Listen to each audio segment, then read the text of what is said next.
A woman with nothing but a battered trunk stepped off the train into a town that wanted her gone. Before she could even speak, a 6-year-old girl blocked her path and asked the one question that would decide everything. "Are you going to leave us too?" The entire town of Red Basin held its breath, waiting for another outsider to run. But Evelyn Mercer had already lost everything she could lose. And this time, she wasn't going anywhere. If you want to see how a promise made in the dirt changed an entire frontier town, stay with me until the end. And please, hit that like button and drop a comment telling me what city you're watching from. I love seeing how far these stories travel. The train's brakes screamed against iron rails, and Evelyn Mercer pressed her forehead to the window glass, watching Red Basin appear through clouds of dust and steam. It wasn't much. A rutted main street, false front buildings that looked like they'd blow over in a strong wind, horses tied to hitching posts, their heads hanging low in the brutal afternoon heat. She'd imagined this moment 100 times during the 3-day journey from St. Louis. In her head, it had always been cleaner somehow, more hopeful. The reality was a sun-baked strip of dirt surrounded by endless Wyoming scrubland, and even from inside the railcar she could feel the hostility radiating off the place like heat from a stove. The conductor appeared in the aisle, his face red and sweating. "Red Basin, end of the line, miss." Evelyn stood on shaking legs.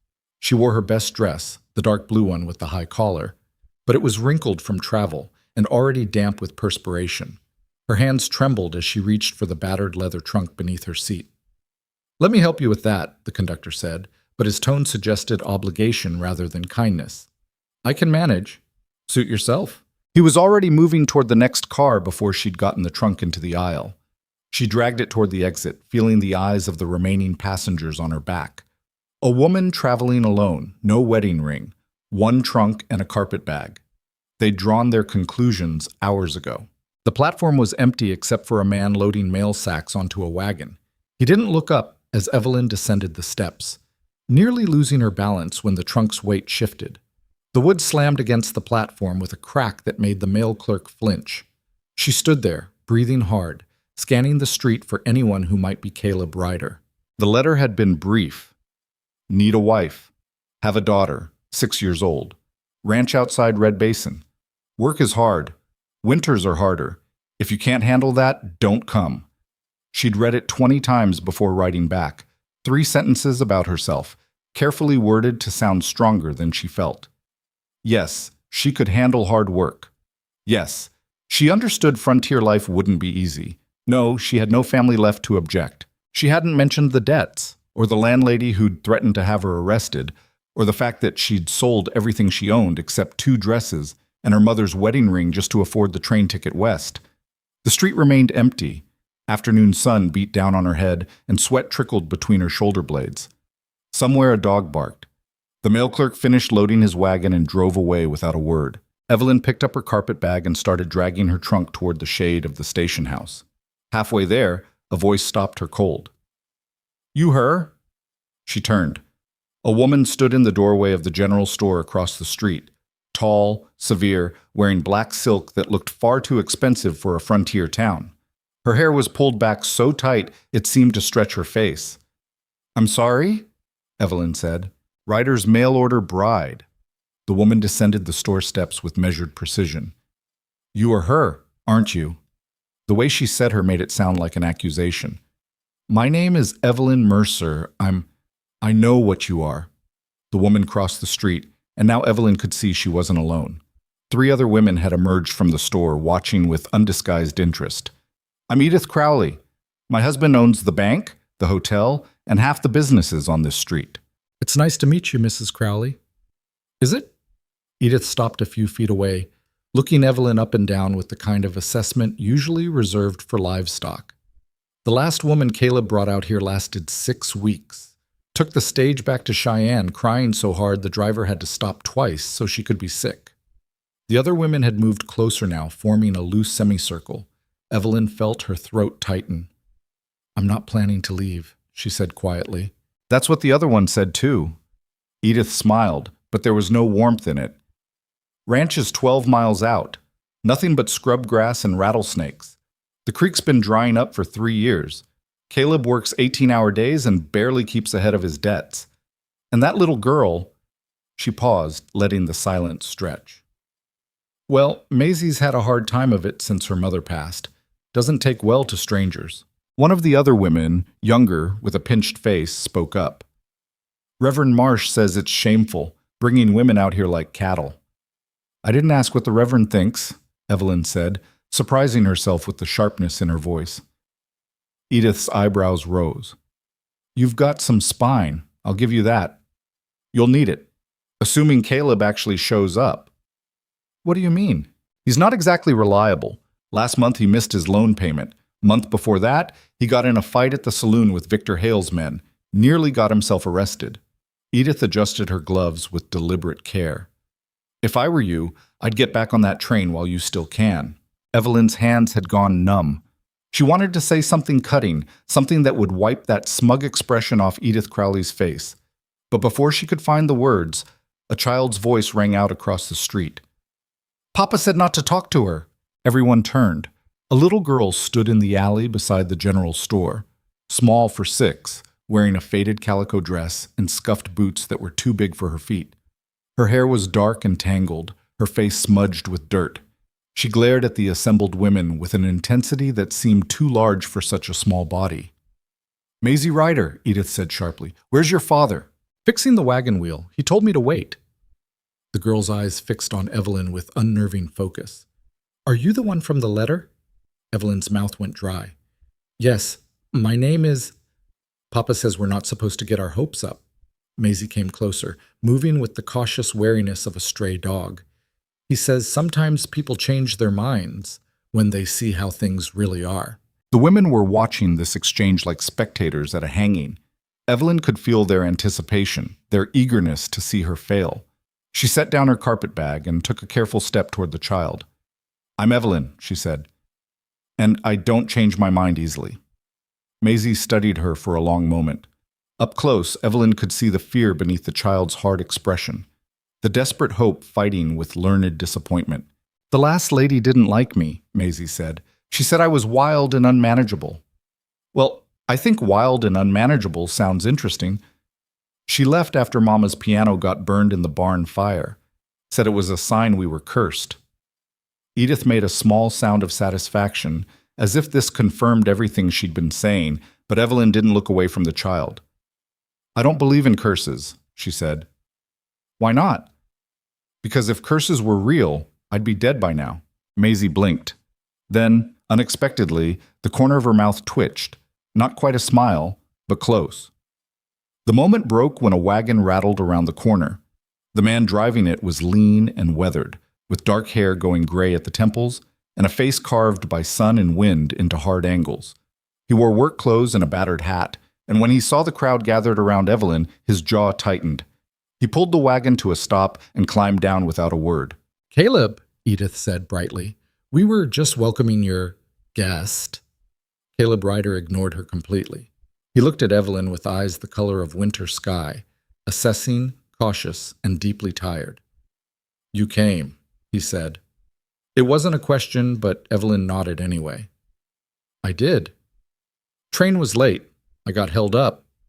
He moved past her to grab the trunk, lifting it like it weighed nothing and swinging it into the wagon bed. We should go. It's a long drive. Caleb, Edith said again, her voice sharpening. Aren't you going to introduce... No. He turned to his daughter. Maisie? Wagon. The girl scrambled up onto the seat without hesitation. Caleb reached for Evelyn's carpet bag, but she held on to it. I can carry it, she said. He looked at her for a beat longer than necessary, then nodded and walked back to the driver's side. Evelyn climbed up next to Maisie, very aware of the women watching from the store steps. Edith's face had gone tight with disapproval. Caleb snapped the reins, and the wagon lurched forward. They were halfway down the street before Maisie spoke again. They hate us, she said matter-of-factly. Maisie, Caleb's voice carried a warning. It's true. Mrs. Crowley tells everyone we're cursed, and Mr. Hale wants our creek so he can... That's enough. The girl fell silent, but Evelyn saw her hands tighten in her lap. The wagon rolled past the last buildings of Red Basin and out into open country. Scrubland stretched to the horizon in every direction, dry grass, scattered sage, red earth baking under a merciless sun. The silence stretched. Finally, Caleb cleared his throat. Letter didn't explain much. No, Evelyn agreed. It didn't. You married before? No. Got family? Not anymore. He nodded slowly, keeping his eyes on the road. What'd you do in St. Louis? I worked in a boarding house, cooking, cleaning, laundry, whatever needed doing. You any good at it? Yes. Another nod. The wagon hit a rut, and Evelyn grabbed the seat to keep from being thrown sideways. Maisie didn't even flinch. Ranch is small, Caleb said after another long pause. We run about 200 head of cattle. Used to be more, but the drought's been hard. Creek's down to a trickle most days. We haul water from the spring 2 miles north. All right. House needs work. Roof leaks in 3 places. Stove's temperamental. We don't have... He stopped himself, jaw working. It's not what you're probably used to. Evelyn looked at him, really looked. Saw the exhaustion in the set of his shoulders, the calluses on his hands, the way he held himself like a man waiting for the next blow. Mr. Ryder, she said quietly, the boarding house where I worked burned down last year. The owner didn't have insurance, and I didn't get paid for 2 months. I sold my mother's dishes to make rent. When I couldn't do that anymore, I had men showing up at my door saying I owed money I didn't have. I came here because I had nowhere else left to go. She paused. So whatever your ranch is like, it's better than where I was. He looked at her then, really looked, the same way she'd looked at him. Something shifted in his expression. You telling me the truth? Yes? Why? Because lies have a way of catching up. I'd rather you know what you're getting. Maisie was watching her with wide eyes. Caleb turned back to the road, but his grip on the reins had loosened slightly. Fair enough, he said. They drove in silence for another mile. The sun was starting to drop toward the horizon, turning the landscape shades of copper and gold. Evelyn felt exhaustion settling into her bones. 3 days of travel, no sleep, and now this strange, fragile tension with 2 people who were supposed to become her family. Are you really staying? Maisie asked suddenly. Evelyn turned to her. Yes. For how long? As long as I'm needed. What if you change your mind? I won't. But what if you do? The girl's voice had gone small and tight. What if you wake up one day and decide you made a mistake? Caleb started to say something, but Evelyn spoke first. Then I'll tell you, she said. I won't just disappear. I promise. Maisie searched her face for a long moment, looking for the lie.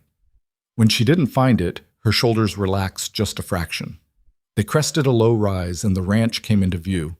It was worse than Evelyn had imagined. The house was small and weathered, its paint long since scoured away by wind and sand. One shutter hung crooked. The barn looked slightly better, but the corral fence had gaps, and the whole place had the worn-down look of something barely holding together through sheer stubbornness. Caleb pulled the wagon to a stop in front of the house and set the brake. Welcome to the Ryder Ranch, he said flatly. Evelyn climbed down, her legs unsteady after hours in the wagon. Maisie jumped down beside her, then hesitated. I'll show you where everything is, the girl said, if you want. I'd like that. Caleb unloaded the trunk without comment and carried it through the front door. Evelyn followed, Maisie close behind. The inside of the house was dim and spare. One main room serving as kitchen and living area. A table with mismatched chairs, a wood stove that had seen better days, a narrow hallway leading to what she assumed were bedrooms. Everything was clean but threadbare, marked by hard use and harder years. Caleb set the trunk down near the stove. Bedroom's through there. Right side, left's Maisie's. I sleep in the loft above the barn. Evelyn nodded, trying not to let her face show what she was thinking. He cleared his throat. I'll let you get settled. Maisie can show you where things are. We eat at 6. What should I make? He stared at her. You don't have to. I can cook. What do you usually eat? Beans, Maisie said. Every night, Papa burns everything else. A muscle twitched in Caleb's jaw. There's salt pork in the cellar. Potatoes. Some onions left. I'll manage something, Evelyn said. He looked like he wanted to argue, but instead he just nodded and walked out. Through the window, Evelyn watched him head toward the barn, his stride heavy with something that might have been relief or resignation. She couldn't tell which. Maisie tugged on her sleeve. Want to see my room? Very much. The girl's room was tiny, barely space for a narrow bed and a small trunk, but there were treasures scattered around. A chipped china doll, a handful of smooth river stones arranged on the windowsill, a bird's nest sitting carefully on top of the trunk. "Mama gave me the doll," Maisie said, "before she got sick." Evelyn sat down on the edge of the bed. "What was she like, your mother?" Maisie climbed up beside her, swinging her legs. "She sang all the time, even when she was sad, and she could play the piano really good." Her face darkened. "But then the fever came and she got so hot, Papa had to put her in the creek to cool her down. It didn't work." "I'm sorry. Everyone says that, but it doesn't bring her back." The girl picked at a loose thread on her dress. "The last lady said I needed to stop being sad all the time. She said it was unnatural for a child to be so gloomy." Rage flared hot in Evelyn's chest. "Then she was an idiot." Maisie's head snapped up, eyes wide. "You lost your mother," Evelyn said. "You're allowed to be sad about that for as long as you need to be. Anyone who tells you different doesn't understand how grief works." "You know about grief?" "Yes." "Who did you lose?"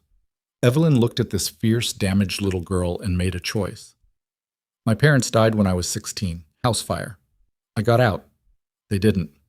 Maisie's expression shifted. Not pity, but recognition. Someone who understood. "Did it stop hurting?" she asked. "No, but it got different. Less sharp."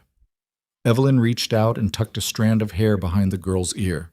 "And I learned that the people we lose stay with us, if we let them. In the things they taught us, the way they loved us." Maisie leaned against her shoulder, just slightly. Evelyn held very still, afraid to break the moment. "I like you," the girl whispered. "Please don't leave." Evelyn's throat went tight. "I won't." "Promise?" "I promise." They sat like that for a while until Maisie's stomach growled, and they both laughed. Then they went to see what Evelyn could do with salt pork and potatoes. The kitchen was better equipped than she'd expected.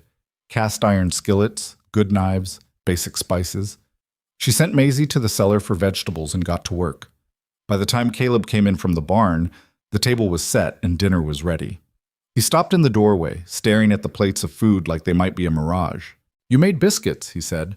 "The flour was old, but they turned out all right."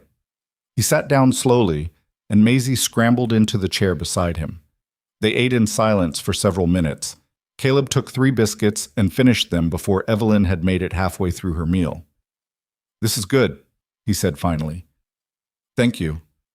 "Real good." Maisie nodded enthusiastically, her mouth too full to speak. Caleb set down his fork and looked at Evelyn across the table. The lamplight caught the lines around his eyes, the gray in his hair. He looked older than his years, worn down by loss and labor. "I should explain how things work here," he said. "What I expect." Evelyn waited. "I need help," he said bluntly. "Ranch is too much for one person, especially with Maisie needing looking after. I can't afford to hire hands anymore. Haven't been able to for 2 years. He paused, choosing words carefully. "I need someone who can cook and clean and help with the livestock when necessary. Someone who won't fall apart when things get hard." "I understand. Do you?" His eyes were sharp.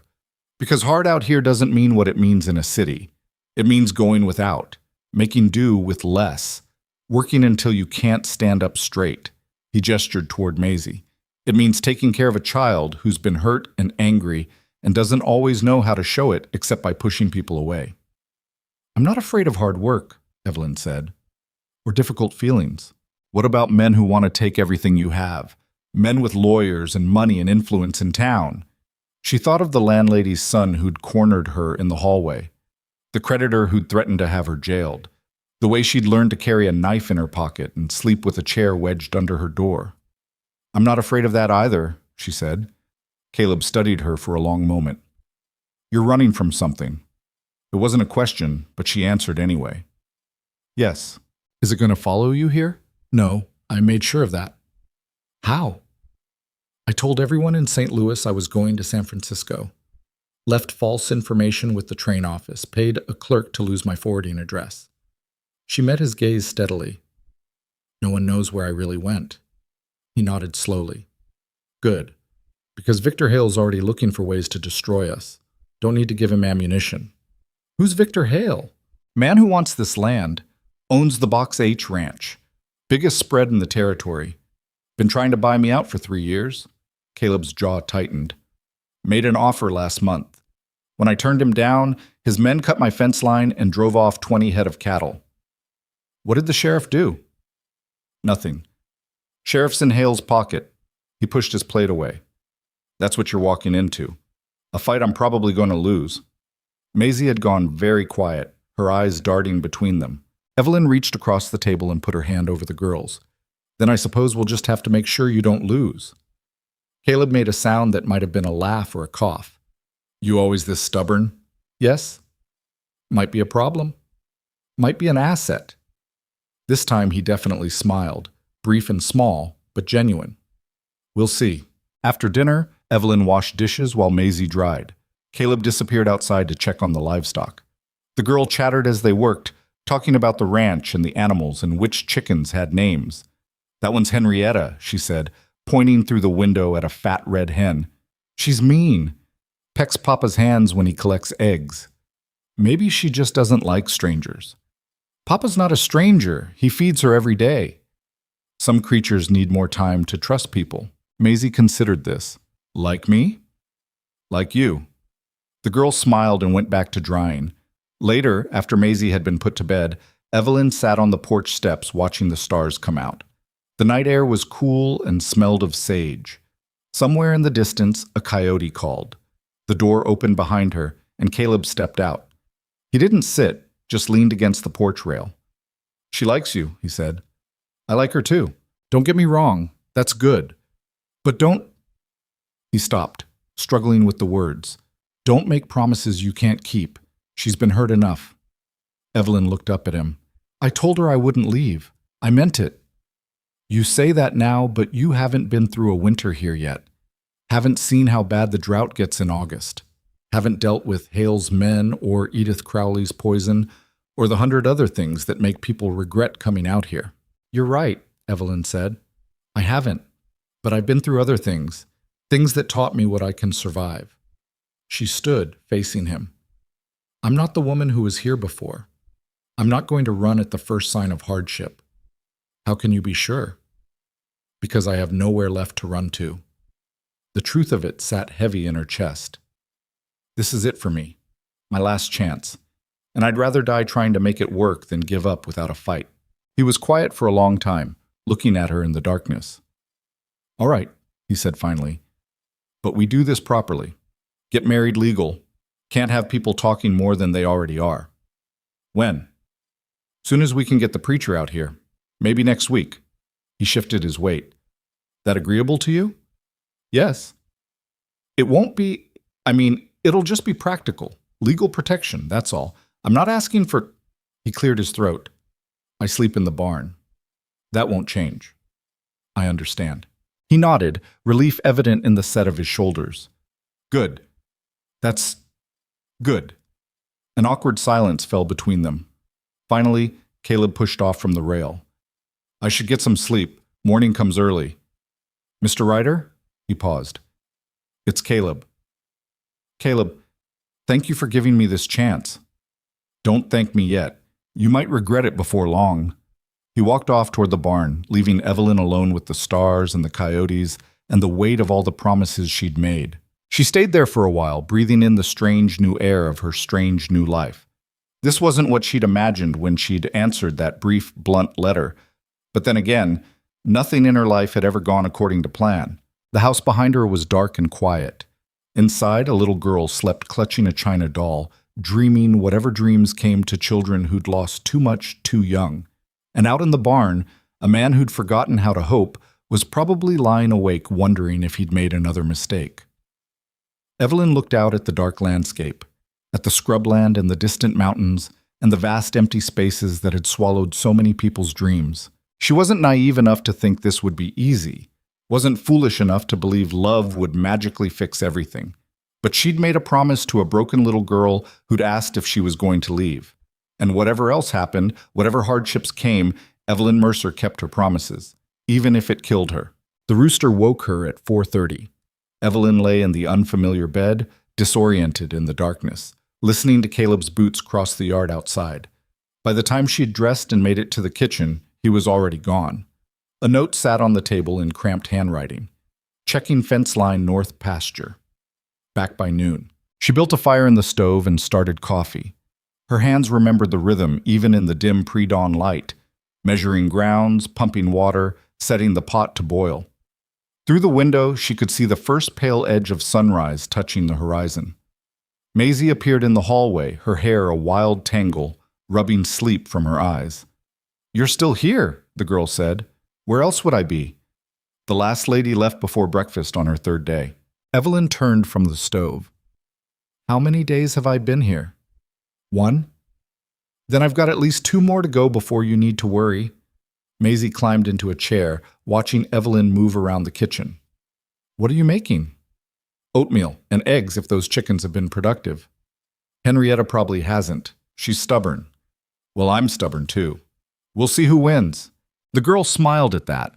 She ate her oatmeal without complaint and even helped wash the dishes afterward. Then she followed Evelyn outside to collect eggs, keeping up a steady stream of commentary about which hens were reliable and which ones were troublemakers. Henrietta lived up to her reputation. She fluffed her feathers and made aggressive clucking sounds when Evelyn reached under her. "She bites," Maisie warned. "She can try." Evelyn got the eggs without injury, though Henrietta pecked at her wrist hard enough to leave a red mark. She counted it as a victory anyway. They were heading back to the house when a rider appeared on the eastern ridge, too far away to identify, but close enough to make Maisie tense. "Who is that?" Evelyn asked. "Probably one of Mr. Hale's men. They ride the property line sometimes.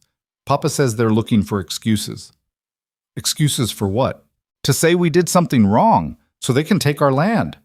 The rider sat motionless on the ridge for another minute, then turned and disappeared over the other side. Evelyn felt the hair rise on the back of her neck. Inside, she started bread dough and set it to rise. Maisie sat at the table doing arithmetic problems from a worn McGuffey reader, her tongue caught between her teeth in concentration. The domestic scene felt fragile somehow, like something that could shatter at any moment. Caleb returned just before noon, his face grim. "Fence is cut again," he said, dropping into a chair. 12 posts, clean cuts, not wear." "How many cattle got out?" Evelyn asked. "None that I could see, but that doesn't mean they won't come back tonight and drive them off." He scrubbed a hand over his face. "Can't afford to lose any more." "Can you fix it?" "Already did. Temporarily." He looked at her, seemed about to say something, then shook his head. "I need to ride into town this afternoon, talk to the sheriff, even though it won't do any good. You and Maisie will be alone for a few hours." "We'll manage." "Keep the rifle by the door. You know how to shoot?" "Yes." He looked surprised, but didn't question it. "Good. Don't open the door for anyone you don't know. And if you see riders, more than one, you take Maisie and hide in the root cellar until they're gone." Fear flickered in Maisie's eyes. Evelyn reached over and squeezed the girl's hand. "We'll be fine," she said with more confidence than she felt. Caleb ate quickly and left within the hour. Evelyn watched him ride toward town, his shoulders set in that way she was beginning to recognize. Like a man walking into a fight he knew he couldn't win. The afternoon stretched long and hot. Evelyn worked through her nervousness by scrubbing the kitchen floor and mending torn curtains. Maisie stayed close, unusually quiet. Around 3 o'clock they heard horses. Evelyn's hands stilled on the fabric she was sewing. Through the window she could see 3 riders approaching, not hurrying, but not casual either. "The cellar," she said quietly. "But Papa said, 'Now, Maisie.'" The girl scrambled toward the trapdoor in the kitchen floor. Evelyn grabbed the rifle from beside the door and followed, pulling the door shut above them just as hoofbeats entered the yard. The cellar was small and damp, smelling of earth and stored potatoes. Thin lines of light came through the floorboards above. Evelyn could see Maisie's wide eyes in the dimness. Boots thudded on the porch. A fist hammered on the door. "Ryder, we know you're in there." Evelyn put a finger to her lips. Maisie nodded, pressed against her side. More pounding. "Come out and talk like a man instead of hiding." A different voice, younger. "Maybe he ain't here, Cole. His horse is in the barn, isn't it? He's here." The door rattled. For a horrible moment, Evelyn thought they were going to break it down. But then the first voice spoke again. "Fine. Tell Ryder we came by. Tell him Mr. Hale's patience is running thin. He's got until the end of the month to accept the offer, or things are going to get unpleasant. What if he still says no? Then we make sure he can't say anything at all. The boots retreated. Horses moved around the yard, circling, Evelyn realized with growing dread. Then glass shattered somewhere, followed by raucous laughter. That'll give him something to think about, the first voice said. The horses finally rode off. Evelyn waited, counting her heartbeats, making sure they were really gone. When 5 minutes had passed in silence, she pushed open the trap door. The kitchen window was broken. A rock sat in the middle of the floor, surrounded by glass. Written on it in charcoal, "Last warning." Maisie stared at the mess, her face white. "They're going to kill Papa," she whispered. "No, they're not. They killed Mr. Henderson last year. He wouldn't sell either, and they found him at the bottom of a ravine. Sheriff said his horse threw him, but everyone knew Maisie. Evelyn knelt in front of her, gripping her shoulders. "Listen to me. Your father is not going to die. Do you understand?" "How do you know?" "Because I won't let it happen." The girl searched her face, looking for the lie again. But Evelyn meant every word, even if she had no idea how to make good on the promise. They cleaned up the glass together. Evelyn covered the broken window with oiled paper, knowing it wouldn't last but needing to do something. Her hand shook as she worked, rage and fear mixing into something hot and tight in her chest. When Caleb returned an hour later, his face went hard at the sight of the makeshift window covering. "What happened?" Evelyn told him, leaving nothing out. He listened without interrupting, his jaw getting tighter with every sentence. "Cole Brennan," he said finally. "Hale's foreman. Mean son of a bitch." He looked at Maisie. "Go check on the chickens." "But now." The girl fled. Caleb waited until she was outside before turning back to Evelyn. "This is what I was talking about. This is what you signed up for." "I know." "Do you?" "Because it's only going to get worse. Hale wants this creek, and he's not going to stop until he gets it, or I'm dead." "Then we need to make sure neither of those things happen." He laughed, but there was no humor in it. "And how exactly do you propose we do that? I've got no money, no influence, and the law won't help. Hale's got deep pockets and half the county in his pocket." "What did the sheriff say?" "Same thing he always says. Not enough evidence. Could have been anyone. Maybe I should just accept Hale's generous offer and move on." Caleb slammed his fist on the table, making Evelyn jump. "Sorry, He took a breath. "I don't know what to do anymore." Evelyn had seen men at this edge before, pushed so far that giving up started to look like wisdom instead of defeat. "How much is Hale offering?" she asked. "Half what the land's worth. Maybe less." "And if you sell, where would you go?" "Don't know. Somewhere. Start over." He looked out the window at his daughter feeding the chickens. "Might be better for Maisie. Safer." "Would it?" Evelyn moved closer. "Or would she just learn that when things get hard, you run?" His eyes snapped to hers, sharp with anger. "That's not fair. Isn't it? You asked me not to make promises I couldn't keep. Don't you think she's watching you the same way? Wondering if you're going to give up on this place the way her mother gave up by dying?" The words were cruel, and she knew it. Caleb's face went white, then red. "You've been here 2 days," he said quietly. "You don't know anything about what we've been through." "You're right, I don't. But I know what it looks like when someone's about to quit, and I'm telling you, if you sell this land to Victor Hale, you'll regret it for the rest of your life. Better to regret it alive than dead. Maybe. Or maybe there are things worth fighting for even when the odds are bad." They stared at each other across the kitchen. Outside, Maisie's voice drifted through the broken window, talking to the chickens in that serious way children had. Caleb's shoulders sagged. "I'm tired, Evelyn. I've been fighting this fight for 3 years and I'm running out of strength." "Then let me help carry it." "How? You gonna shoot Cole Brennan? Take on Hale's lawyers? Fix the drought?" "No. But I can make sure you eat regular meals, keep this house running so you don't have to. Look after Maisie so you can focus on the ranch." She paused. "And I can remind you why you're fighting in the first place when you forget." He looked at her for a long moment. Then, unexpectedly, some of the tension left his face. "You really are stubborn. I warned you." "Yeah, you did." He pulled out a chair and sat down heavily. "Preacher's coming tomorrow. We'll make it legal then." "All right." "It won't change anything, just a piece of paper." I know, but they both knew that wasn't true. A piece of paper meant Evelyn would have legal claim to the ranch if something happened to Caleb. It meant Maisie would have someone to take care of her. It meant they were all tied together now, for better or worse. The wedding happened the next morning in the ranch yard, with only Maisie as witness. The preacher was an ancient man who smelled like tobacco and asked no questions. He read from a worn prayer book while Evelyn and Caleb stood side by side in the dust, neither of them looking at the other. "Do you take this woman?" "Yes." "I haven't finished." "I said yes." The preacher sighed and turned to Evelyn. "And do you?" "Yes." "Well then, I suppose you're married. May the Almighty—" "How much do I owe you?" Caleb interrupted. $2. Caleb paid him, and the preacher left, shaking his head. Evelyn stood there in her dark blue dress, now a wife, feeling nothing like one. Maisie tugged on her sleeve. "Are you my mother now?" The question hit Evelyn like a fist. She looked at Caleb, but he was staring at the ground. I'm here," she said carefully. "I'll take care of you like your mother would have, but I could never replace her."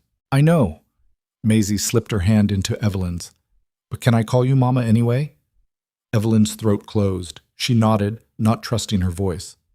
"Good," Maisie said, and skipped off toward the chickens as if she hadn't just rearranged Evelyn's entire world. Caleb cleared his throat. "I need to fix that fence again, properly this time. I'll come with you." He looked surprised.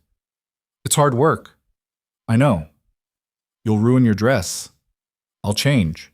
She did, putting on the oldest clothes she had, a faded work dress and her mother's apron. When she came out, Caleb had the wagon loaded with posts and wire. They drove north in silence, Maisie wedged between them. The girl chattered about nothing, filling the quiet. Evelyn was grateful for it. The fence line stretched across a low rise, 12 posts hacked through and left lying in the grass. Caleb climbed down and surveyed the damage, his jaw tight. "Can you dig?" he asked Evelyn. "I can learn." He handed her a post-hole digger, 2 long handles connected to curved blades, 12 inches deep straight down. "Don't hit rocks if you can help it." It was harder than it looked. The ground was baked hard, and within 15 minutes, Evelyn's shoulders were screaming. Sweat ran down her back. Her hands started to blister. Caleb worked beside her, resetting posts and stringing wire. He didn't offer to help with her holes, and she didn't ask. Maisie sat in the wagon's shade, playing with the doll and keeping watch for riders. 2 hours in, Evelyn's hands were bleeding. She'd wrapped them in strips torn from her petticoat, but blood was soaking through. The sun beat down mercilessly. Her vision started to swim. "Take a break," Caleb said. "I'm fine." "You're going to pass out." I said I'm fine. He grabbed the digger from her hands. "Sit down before you fall down." She wanted to argue, but her legs were shaking. She sat in the wagon's shade next to Maisie, drinking from the canteen with hands that trembled. "You don't have to prove anything," Caleb said, driving another post into the ground. "Yes, I do." "To who?" "To you. To Maisie. To that whole damn town that's waiting for me to fail." He paused, looking at her. "I already know you won't quit. You don't need to kill yourself to prove it." "How do you know?" "Because you're still here." It was the closest thing to a compliment he'd given her. Evelyn felt something loosen in her chest. They finished the fence as the sun started dropping. Caleb tested each wire, making sure the tension was right. Evelyn had managed 4 holes on her own, and her hands looked like raw meat. On the ride back, Maisie fell asleep against her shoulder. Evelyn looked down at the girl's peaceful face and felt that strange tightness in her throat again. "She's getting attached," Caleb said quietly. "Is that a problem?" "Could be. If things go wrong." "You mean if Hale wins?" "I mean if anything happens. This life, it's unpredictable. People die. Things fall apart. I'm not going to die." "You can't promise that." "No, but I can promise I'll fight like hell to stay alive." He almost smiled.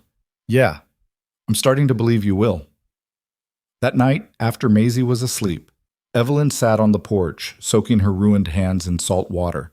Caleb came out and sat beside her, not speaking. Finally, he said, "I was married 11 years. Sarah, Maisie's mother. She was from a good family in Cheyenne. They didn't approve of me. Cattleman with more ambition than sense," her father said. "But she married me anyway. Evelyn waited, knowing this confession cost him something. We built this place together. She never complained, not once, even when things got hard, even when the drought started and money got tight. She just kept going, kept believing we'd make it work. His voice went rough. Then she got sick. Fever came on fast. By the time I got the doctor out here, it was too late. I'm sorry. Maisie was 4. Didn't understand why her mother wouldn't wake up. Kept asking me to fix it. He stared out at the dark. I tried to keep going, tried to keep the ranch running and take care of a grieving child, but I'm not good at it. The domestic things, making her feel safe. I can work cattle and fix fences, but I don't know how to. You're doing better than you think. Am I? She still has nightmares. Still flinches when the wind blows wrong. I brought that other woman out here thinking it would help, but I just made it worse. What happened? She took one look at Maisie, really looked, saw how damaged she was, and decided it was too much trouble. Left 3 weeks later without even saying goodbye to her. The bitterness in his voice was thick. Maisie found her room empty and just shut down. Stopped talking for 2 days. Evelyn felt rage kindle in her chest again. She should have said goodbye. Should have. Didn't. He turned to look at her. That's why I'm telling you this. Why I keep warning you. It's not just about the ranch or Hale or any of that. It's about her. If you're going to leave eventually, do it now before she gets any more attached. I'm not leaving. You keep saying that because it's true. They sat in silence. An owl called from somewhere in the darkness. Evelyn's hands throbbed in the salt water. Your hands look bad, Caleb said finally. They'll heal. Let me see. He took one of her hands in his, examining the blisters and torn skin with surprising gentleness. His own hands were calloused and scarred, marked by years of hard labor. You need to wrap these properly, he said. Got some salve in the barn that'll help. I can do it. I know you can, but I'm offering.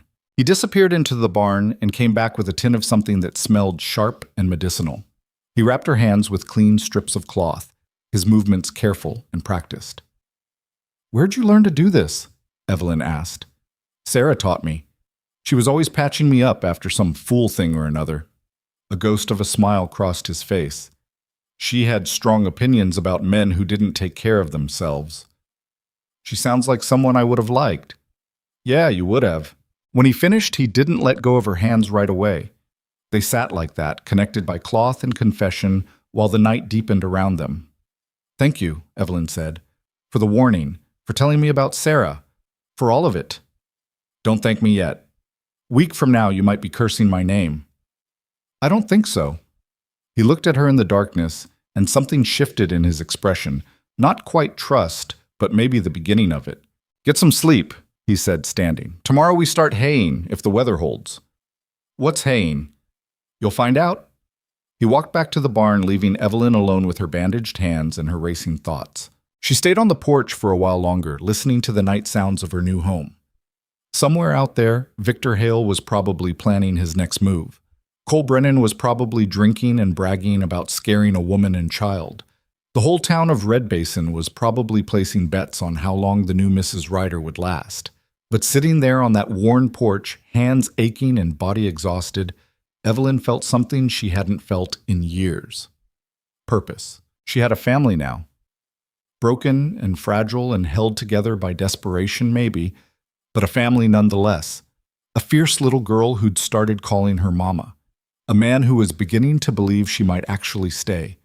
And a fight worth having. Evelyn Mercer had survived her parents' death, years of grinding poverty, and the kind of loneliness that ate you from the inside out. She'd learned to carry a knife and sleep light and trust no one. But this fragile thing she was building here, might actually teach her how to live again. If Victor Hale wanted to take it from her, he was going to have to kill her first. And even then, she'd go down fighting. Hayne turned out to be exactly as brutal as Caleb's silence had suggested. Evelyn spent 3 days in the north pasture under a sun that felt like it was trying to burn the world down, raking cut grass into rows while Caleb and a borrowed hand stacked it onto the wagon. Her bandaged hands screamed with every movement, the blisters beneath the cloth breaking and reforming. By the second afternoon, blood had soaked through the wrappings again. Maisie brought water at noon, her small face worried. You should stop, the girl said. Your hands look awful. They're fine. Mama, they're bleeding. The words still caught Evelyn off guard every time. She looked down at her ruined hands, then back at the rows of hay still waiting to be raked. Just a little longer, she said. But when she bent to pick up the rake again, her vision grayed at the edges. She stumbled, and suddenly Caleb was there, gripping her arm. That's enough. I can keep going. No, you can't. He took the rake from her. Get in the wagon. You're done. But that's not a request. The borrowed hand, a silent man named Tom who worked for a neighboring ranch, looked away diplomatically. Evelyn wanted to argue, wanted to prove she could match them hour for hour, but her body was making a liar out of her pride. She climbed into the wagon next to Maisie and let the girl lean against her shoulder while the men finished loading. That night, Caleb rewrapped her hands without comment, his movements efficient and impersonal. But when he was done, he said quietly, You don't have to work yourself to death to belong here. Feels like I do. Why? She thought about the women outside the general store, Edith Crowley's cold assessment, the way the town had looked at her like she was already a failure. Because if I don't pull my weight, you'll realize you made a mistake bringing me here. Caleb's hand stilled. Is that what you think? Isn't it true? No. He looked at her directly. I asked you here because I needed help. You've given it. More than I had any right to expect. You don't need to kill yourself proving something I already know. Evelyn felt her throat tighten. What do you know? That you're tougher than you look, that you keep your word, that my daughter trusts you more than she's trusted anyone since Sarah died. He paused. That's worth more to me than perfect fence posts. It was the most he'd said to her at once since the wedding. Evelyn didn't know how to respond, so she just nodded. The next morning she woke to find Caleb already gone and a note on the table. Going to Cheyenne, back in 3 days. Supplies in the cellar. Tom will check on you daily. Maisie read it over her shoulder. Papa's going to fight the land claim. What land claim? Mr. Hale says the creek belongs to him. Says some old survey from before Papa bought the ranch proves it. The girl's voice was matter of fact, but her hands twisted in her nightgown. If he wins, Papa has to give up the water rights. Without water, the cattle die. Without cattle, we lose everything. Evelyn felt ice slide down her spine. When did this happen? Couple weeks ago. Sheriff came out with papers. Papa tried to explain the creek's been ours for 10 years, but they didn't care. Maisie climbed into a chair. That's why Mr. Hale keeps making trouble. He wants Papa to give up before the hearing. When's the hearing? End of August. 6 weeks. Evelyn looked at the note again, seeing it differently now. Caleb had gone to find a lawyer. Someone who could fight Victor Hale's claim in court. Someone who cost money they probably didn't have. She thought about this broken window, the cut fence, Cole Brennan's threats. Maisie, she said carefully, has anyone actually hurt your father? Physically? The girl was quiet for a long moment. Last year someone shot at him while he was riding fence. Bullet went through his hat. Sheriff said it was probably hunters who didn't see him. But you don't think so? No. Evelyn sat down across from her. What else?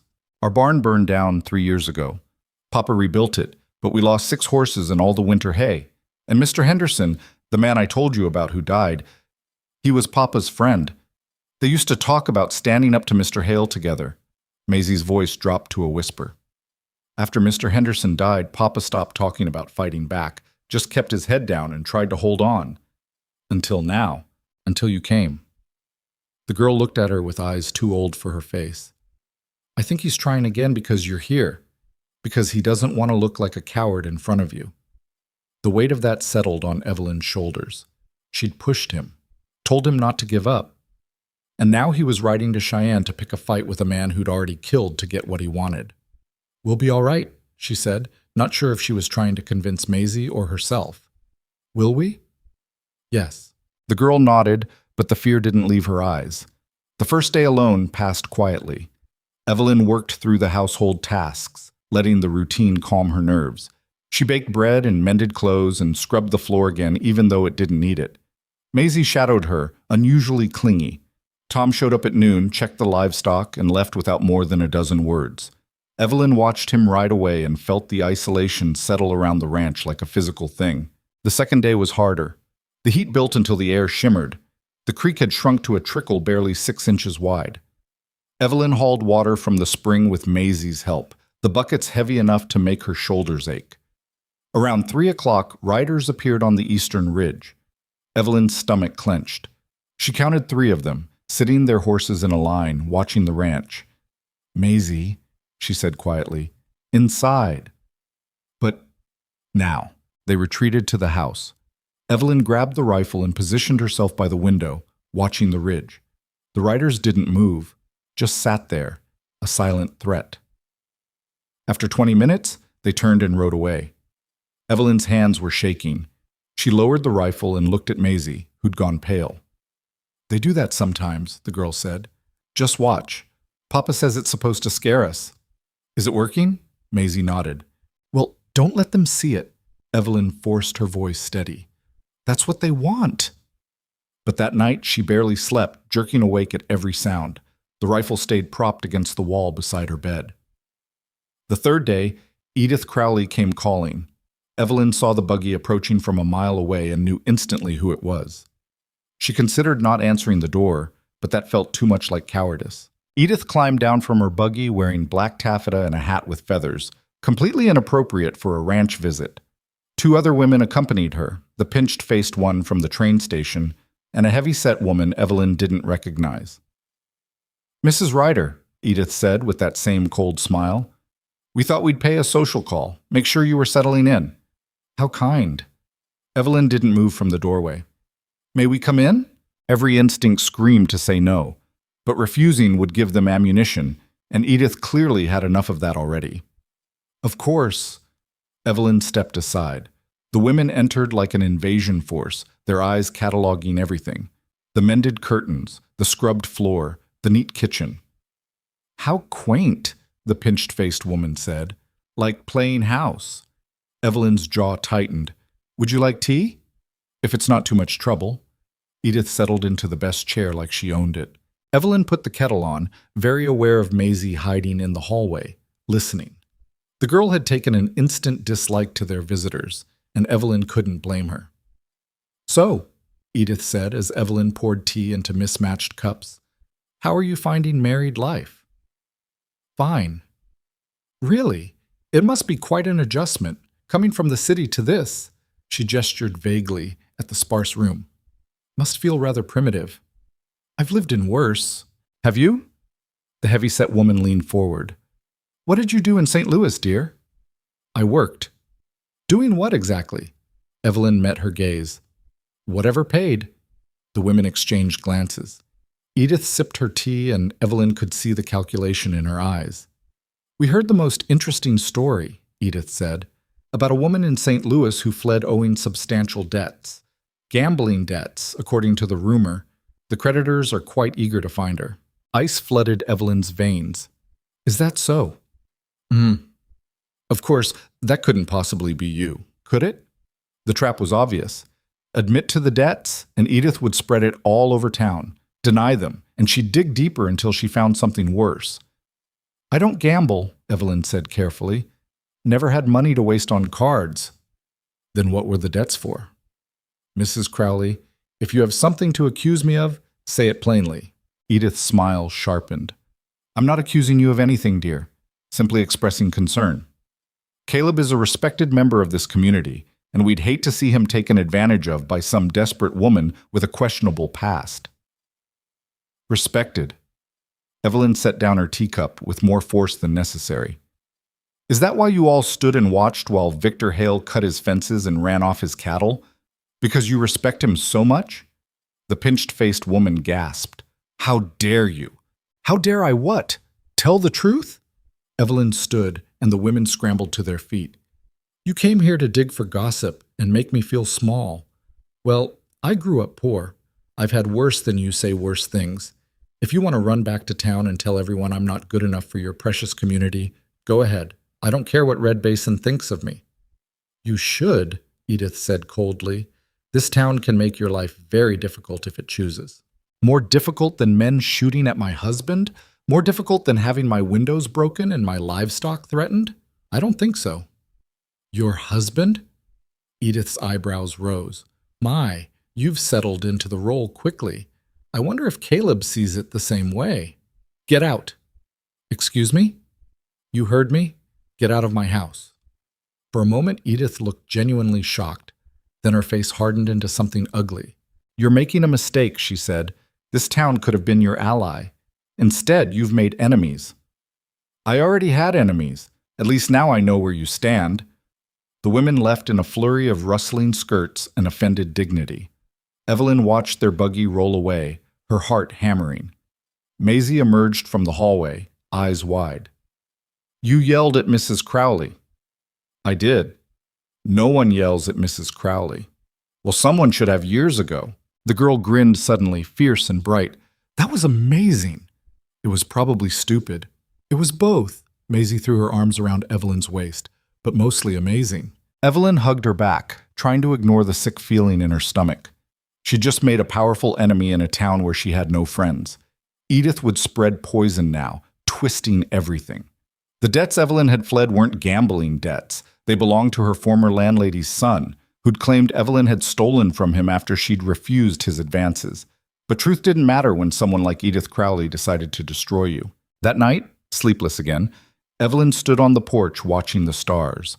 The vastness of the Wyoming sky should have been beautiful, but it just made her feel small and exposed. A rider approached from the south, moving fast. Evelyn's hand went to the rifle before she recognized Caleb's silhouette. He swung down from his horse looking exhausted, 3 days of dust on his clothes and failure written across his face. What happened? Evelyn asked. Lawyer wants $500 up front. I've got 73. He tied his horse and climbed the porch steps. Without a lawyer, the judge will side with Hale. It's already decided. There has to be another way. There isn't. Hale's got the money and the connections. I've got nothing. He slumped against the porch rail. It's over, Evelyn. We're going to lose.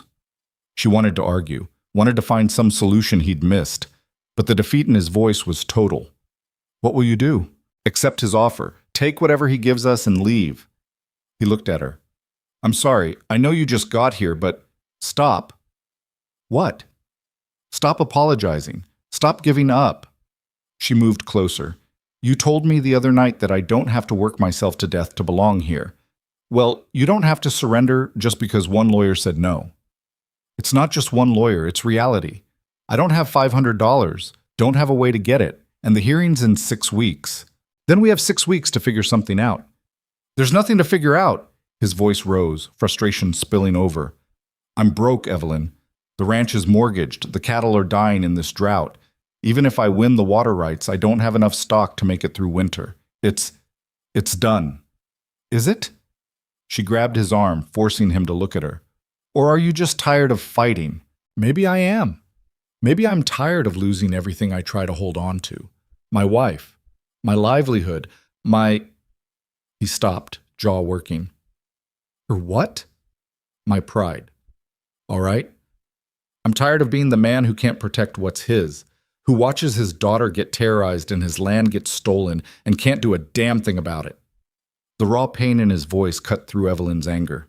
She understood that feeling, the helplessness of watching everything crumble while you stood there useless. I know, she said quietly. I know what it feels like to be powerless. But you're not alone anymore. You have me. And whatever happens, we face it together. Why? The question came out broken. Why do you care so much? You don't owe us anything. You could leave right now and no one would blame you. Yes, they would. Maisie would. And I'd blame myself. She held his gaze. I told that little girl I wouldn't leave. I told you I'd help fight. I keep my promises, Caleb. Even the hard ones. He stared at her for a long moment, something shifting in his expression. Then he reached out and pulled her against his chest in a fierce, brief embrace that caught her completely off guard. I don't deserve you, he said into her hair. You don't get to decide that. He pulled back, hands still on her shoulders. Edith Crowley came here, didn't she? Tom mentioned seeing her buggy. How did you... I can see it in your face. What did she say? Evelyn hesitated. She was fishing for information about my past. Did you tell her anything? No, but she'll dig anyway. She thinks I'm hiding something. Are you? The question hung between them.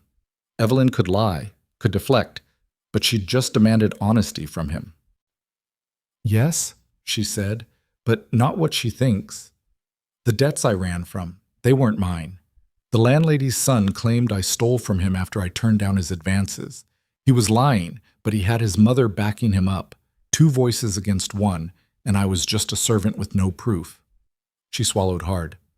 If I'd stayed, they would have arrested me. I'd be in jail right now, or worse. Caleb's hands tightened on her shoulders. He hurt you? He tried. I had a knife. Did you use it? Enough to get away. His face had gone hard. Good. If he shows up here, I'll finish what you started. The fierce protectiveness in his voice startled her. This wasn't the defeated man from 5 minutes ago. This was someone who'd found something to fight for again. He won't come, she said.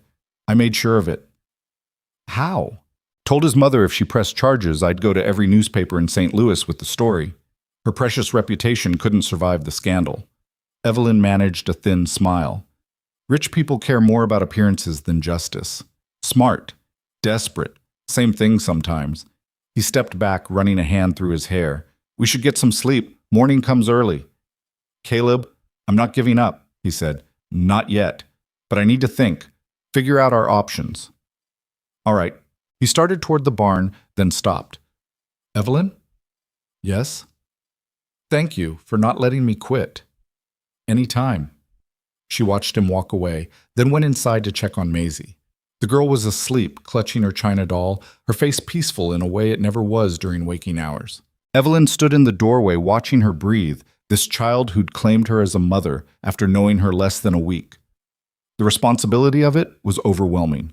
If they lost the ranch, where would Maisie go? What would happen to her? The answer was clear and terrible.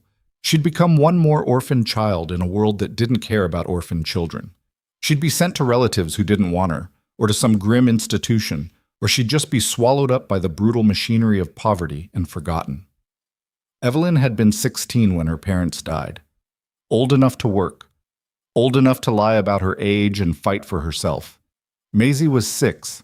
She wouldn't survive what Evelyn had survived, which meant Evelyn couldn't let it come to that.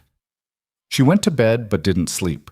Instead, she lay in the darkness running through possibilities. $500. That was the problem. $500 they didn't have and couldn't get, unless they could. The idea came slowly, piecing itself together from fragments. It was dangerous. Probably illegal. Definitely the kind of thing that could get someone killed. But it might work. By the time the rooster crowed, Evelyn had made her decision. She got up and dressed, her hands steady despite what she was planning. At breakfast, she watched Caleb push food around his plate, lost in his own dark thoughts. I need to go to town today, she said. He looked up. Why? Supplies. And I need to send a letter. Letter to who? Someone who might be able to help us. His eyes narrowed. Evelyn, just trust me, please. He studied her face for a long moment, then nodded slowly. Tom can drive you in after lunch. I need him here this morning. That's fine. Maisie looked between them, sensing something. Can I come? Not this time, sweetheart, Evelyn said. Why not? Because I need you here to help your father. Can you do that? The girl's face fell, but she nodded. Okay. Tom arrived at 1 o'clock driving a wagon that had seen better days. He helped Evelyn up without comment, and they rolled toward town in silence. Evelyn used the time to review her plan, looking for holes. Red Basin looked even more hostile in full daylight. People stopped to stare as the wagon passed. Evelyn kept her chin up and her face neutral, refusing to show weakness. Tom stopped in front of the general store. How long you need? An hour. I'll be at the saloon. He left her standing on the wooden sidewalk, very aware of the eyes watching from every window. Evelyn took a breath and walked into the store. The clerk behind the counter, a thin man with spectacles, looked her up and down. Help you? I need paper and ink, and I need to send a telegram. Telegraph office is 2 doors down. I know. I'll buy the supplies first. She paid with coins from the small amount Caleb had given her and walked out with her purchases. The telegraph office was a cramped room that smelled like tobacco. The operator, a middle-aged woman with sharp eyes, looked up from her desk. Need to send a message? Yes. Evelyn had written it out beforehand, keeping it brief and vague. The woman read it and raised her eyebrows. St. Louis? Yes. That'll be 80 cents. Evelyn counted out the money, watching it disappear. It was a gamble. The person she was contacting might not respond, might not be able to help, might not even remember her. But it was the only move she had. How long for a reply? She asked. If they answer today, you'll get it tomorrow. Otherwise, could be a few days. I'll check back. The woman was already tapping out the message. Evelyn left before she could change her mind. Outside, she nearly collided with Cole Brennan. He was bigger up close, 6 feet of muscle and meanness, with a face that suggested he enjoyed his work. 2 other men flanked him, both armed. Well now, Cole said, his smile not reaching his eyes. Mrs. Ryder, all alone in town. Evelyn's heart slammed against her ribs. She looked around for Tom, but the saloon was a block away. Excuse me, she said, trying to step around him. He moved to block her. Not so fast. Been wanting to have a word with you. I have nothing to say to you. That's unfriendly, especially since I came all this way to deliver a message. He leaned closer, and she could smell whiskey on his breath. Mr. Hale wants you to know he's a generous man. He's willing to increase his offer to Caleb. $3,000 for the ranch and immediate vacancy. We're not interested. You sure about that? 3,000's a lot of money. Could start over somewhere nice. Somewhere your little girl wouldn't have to be scared all the time. The mention of Maisie's made Evelyn's blood run cold. Stay away from her. Or what? Cole's smile widened. You'll shoot me. With what gun, sweetheart? One of his men laughed. Evelyn realized people were watching from doorways and windows, but no one was moving to help. My husband will hear about this, she said. Your husband's about to lose everything. Might as well go down gracefully instead of making it ugly. Cole reached out and touched her cheek. Though ugly can be fun too. Evelyn slapped his hand away. Don't touch me. His expression went dark. You just made a mistake. Before he could move, a voice cut across the street. Cole Brennan, you got business at the store or are you just harassing women? Everyone turned. An older man stood in the doorway of the feed and grain shop, weathered and gray-haired, with the look of someone who'd seen too much to be impressed by bullies. This ain't your concern, Marsh, Cole said. It is when it happens in front of my shop. Move along. Or what? The old man produced a shotgun from behind the door frame. Or I'll send Mr. Hale a bill for cleaning your blood off my sidewalk. For a tense moment, no one moved. Then Cole stepped back, hands raised in mock surrender. Just delivering a message, no harm meant. He tipped his hat to Evelyn with exaggerated courtesy. Think about that offer, Mrs. Ryder. For your daughter's sake. He walked away, his men following. Evelyn's legs were shaking so hard she thought she might fall. The old man, Marsh, lowered his shotgun. You all right? Yes, thank you. Cole's a snake, always has been. He looked at her with something like respect. You got spine, I'll give you that. Most women would have run screaming. Most women probably have better sense than I do. He laughed at that. Probably. You need anything else, you let me know. And tell your husband Jacob Marsh says hello. We soldiered together long time ago. I will, thank you. Tom appeared then, moving fast with his hand on his gun. You okay? Saw Brennan? I'm fine. Let's go home. They drove out of town in silence. Evelyn's hands didn't stop shaking until Red Basin was miles behind them.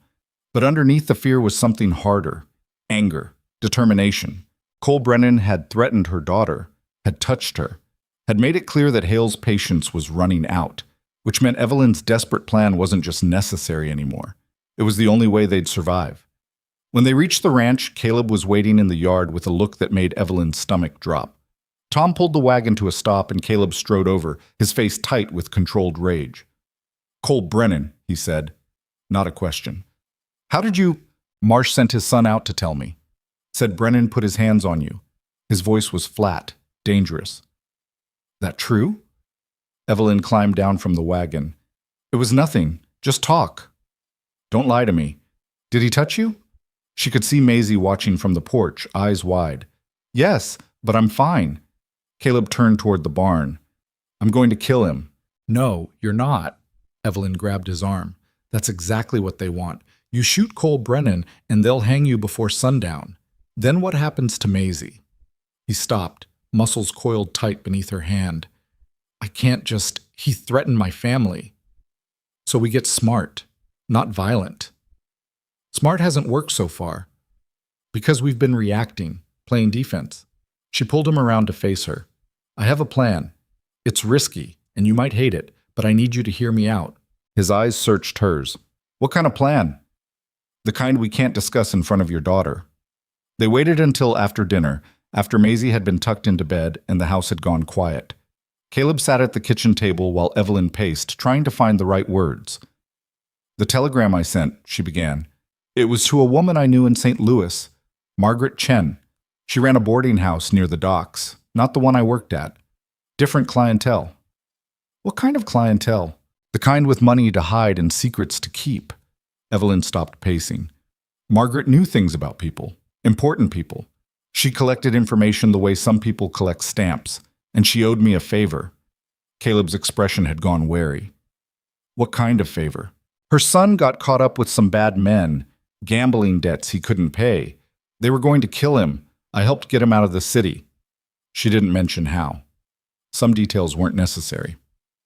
Margaret said if I ever needed anything, to ask. And you think she can help us against Victor Hale? Not directly, but she has connections. People who might know things about Hale's business dealings, his finances, his vulnerabilities. Caleb stood up, chair scraping against the floor. You're talking about blackmail.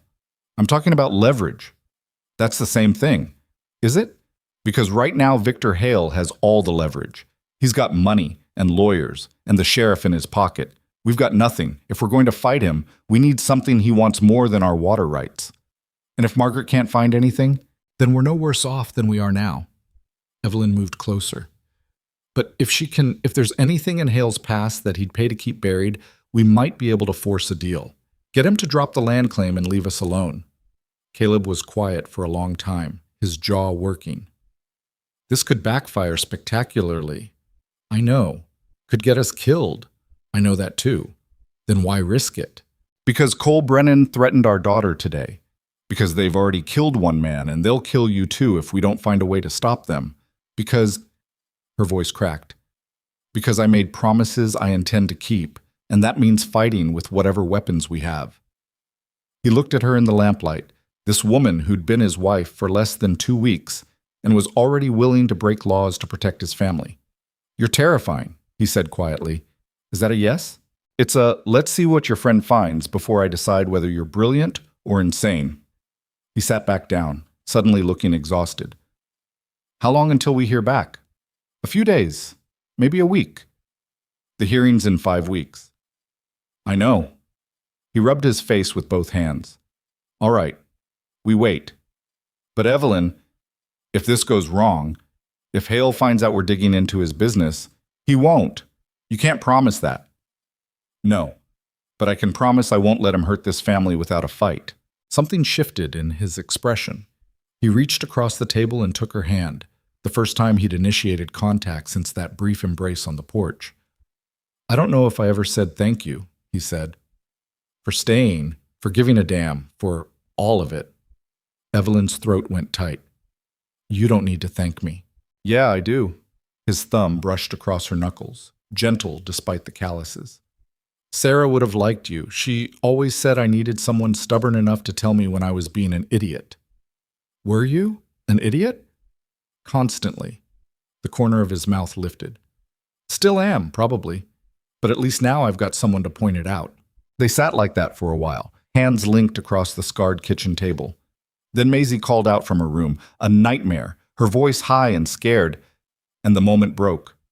Evelyn went to her. The girl was sitting up in bed, clutching her doll, tears streaming down her face. Hey, I'm here. Evelyn sat on the edge of the bed and pulled her close. What happened? Dreamed the bad men came, took you and Papa away, left me alone. That's not going to happen. How do you know? Because your father is the toughest man I've ever met, and I'm too stubborn to let anyone take me anywhere I don't want to go. She smoothed Maisie's tangled hair. We're not leaving you, either of us. Promise? Promise. Maisie burrowed against her shoulder, still trembling. Evelyn held her until the shaking stopped and the girl's breathing evened out into sleep. Then she carefully tucked her back under the blankets and sat watching her in the darkness. This fierce little person who'd wormed her way into Evelyn's heart faster than should have been possible. When she finally returned to her own room, she found Caleb standing in the hallway. "She okay?" he asked quietly. "Nightmare. She's asleep now." Gets them a lot. Since Sarah died. He leaned against the wall. I'm not good at the comforting part. Usually just make it worse. I doubt that. It's true. I get frustrated, tell her to be brave. She just cries harder. He looked down at his hands. You're better at it. The gentle thing. I'm not gentle, I remember what it was like. Being scared and having no one explain that it would be okay. Your parents. Yeah. Evelyn crossed her arms, holding herself. After they died, I got sent to my aunt's house. She fed me and put a roof over my head, but she didn't want me there. Made that clear every day. I used to have nightmares about the fire, and she'd tell me to stop making noise. I was disturbing the household. Caleb's expression darkened. How old were you? 16. Christ. I left as soon as I could, found work in the city. Taught myself not to need anyone. She met his eyes. Until now. The air between them felt charged somehow.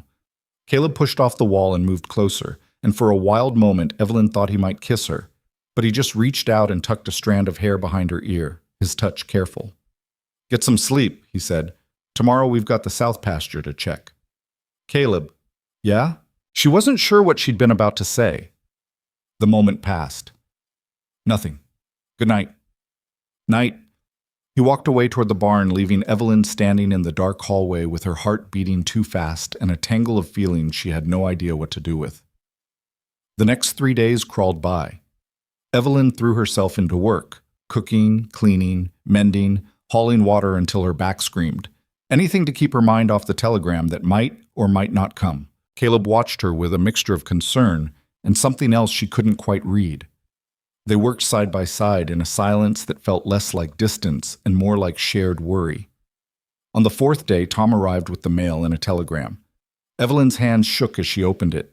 Caleb stood behind her, reading over her shoulder. Have information stop sending full report by post. Stop enough to make him sweat. Stop. M. That's good, right? Caleb asked. It's a start.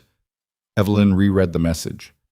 The report will take at least a week to arrive, maybe longer. So we wait. But Victor Hale apparently wasn't in a waiting mood. 2 days later, the sheriff showed up with papers. Caleb read them on the porch, his face going progressively grayer. What is it? Evelyn asked. Lawsuit. Hale's claiming I owe him money for damages to his property. Says my cattle broke through his fence and destroyed a field of hay. He looked up, anger and disbelief warring in his expression. It's dated 3 weeks ago, before we were even married. Is it true? No, my cattle haven't been near his property in months. This is... He crumpled the papers in his fist. It's a setup. He's trying to drown me in legal fees before the water rights hearing even happens. How much is he claiming? $800.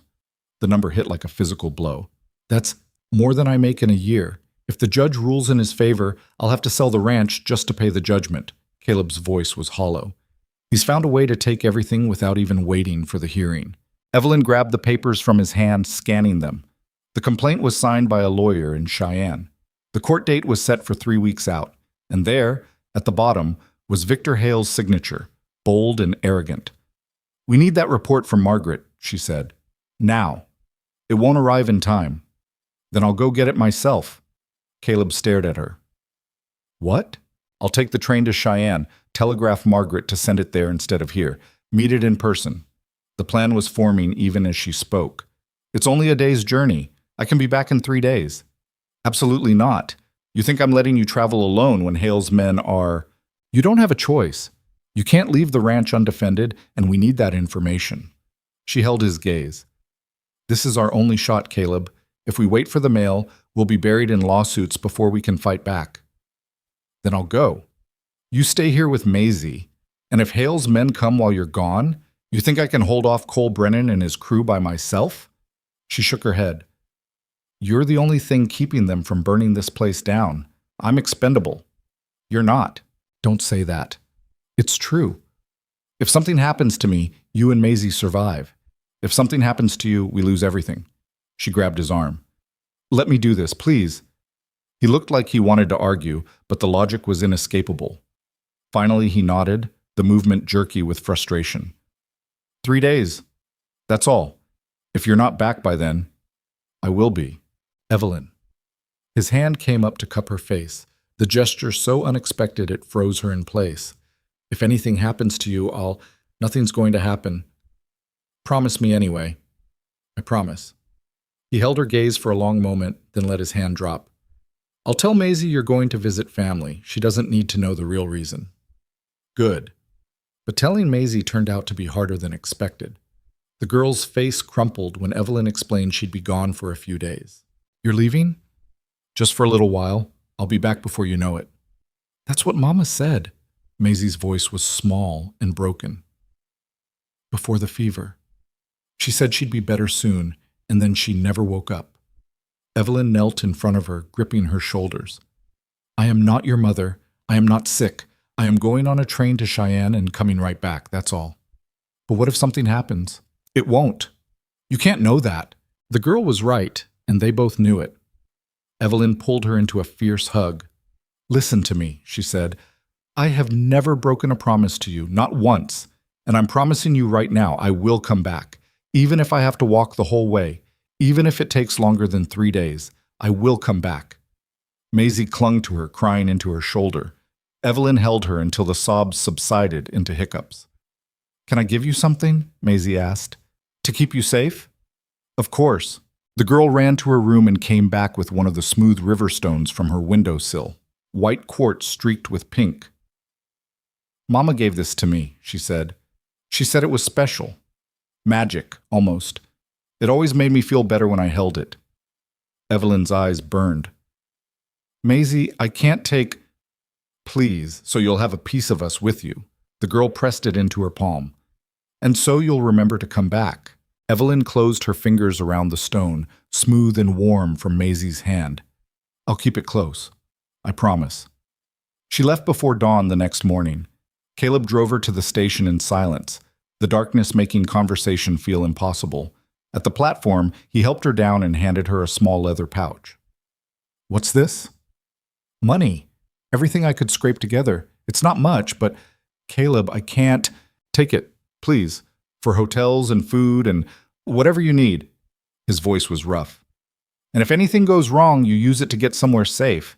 You don't come back here. You understand? I'm coming back.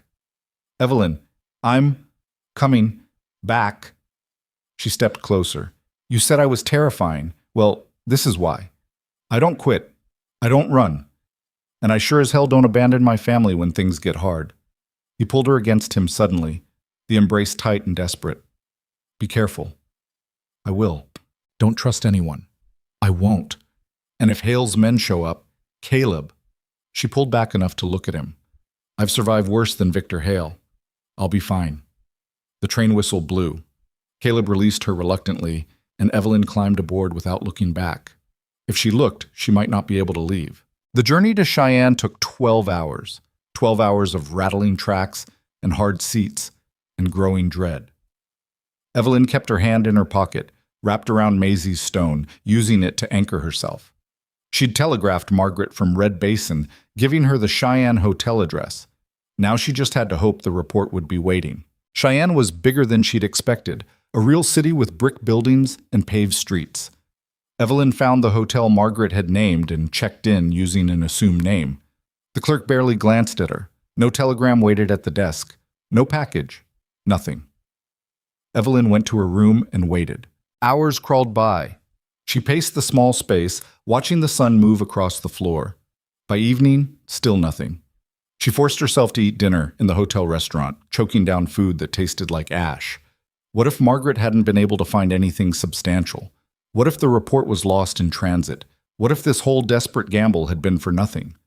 She was lying awake in the dark when someone knocked on her door. Evelyn grabbed the knife from under her pillow, old habits, and moved to the door. Who is it? Delivery for Mrs. Smith. The name she'd checked in under. Evelyn opened the door a crack, keeping the chain latched. A young boy stood in the hallway holding a thick envelope. Telegram office sent me, said it was urgent. She took the envelope and gave him a coin. He disappeared down the hall at a run. Evelyn locked the door and lit the lamp, her hand shaking as she opened the package. Inside were 20 pages of cramped handwriting and newspaper clippings. Margaret's work was thorough, methodical, devastating. Victor Hale's railroad contracts in Kansas, signed with a company that didn't exist. Land purchases in Colorado made with money embezzled from investors. A wife in Denver who'd disappeared under suspicious circumstances. Her death ruled accidental, but whispered to be murder. Business partners who'd ended up dead or bankrupt.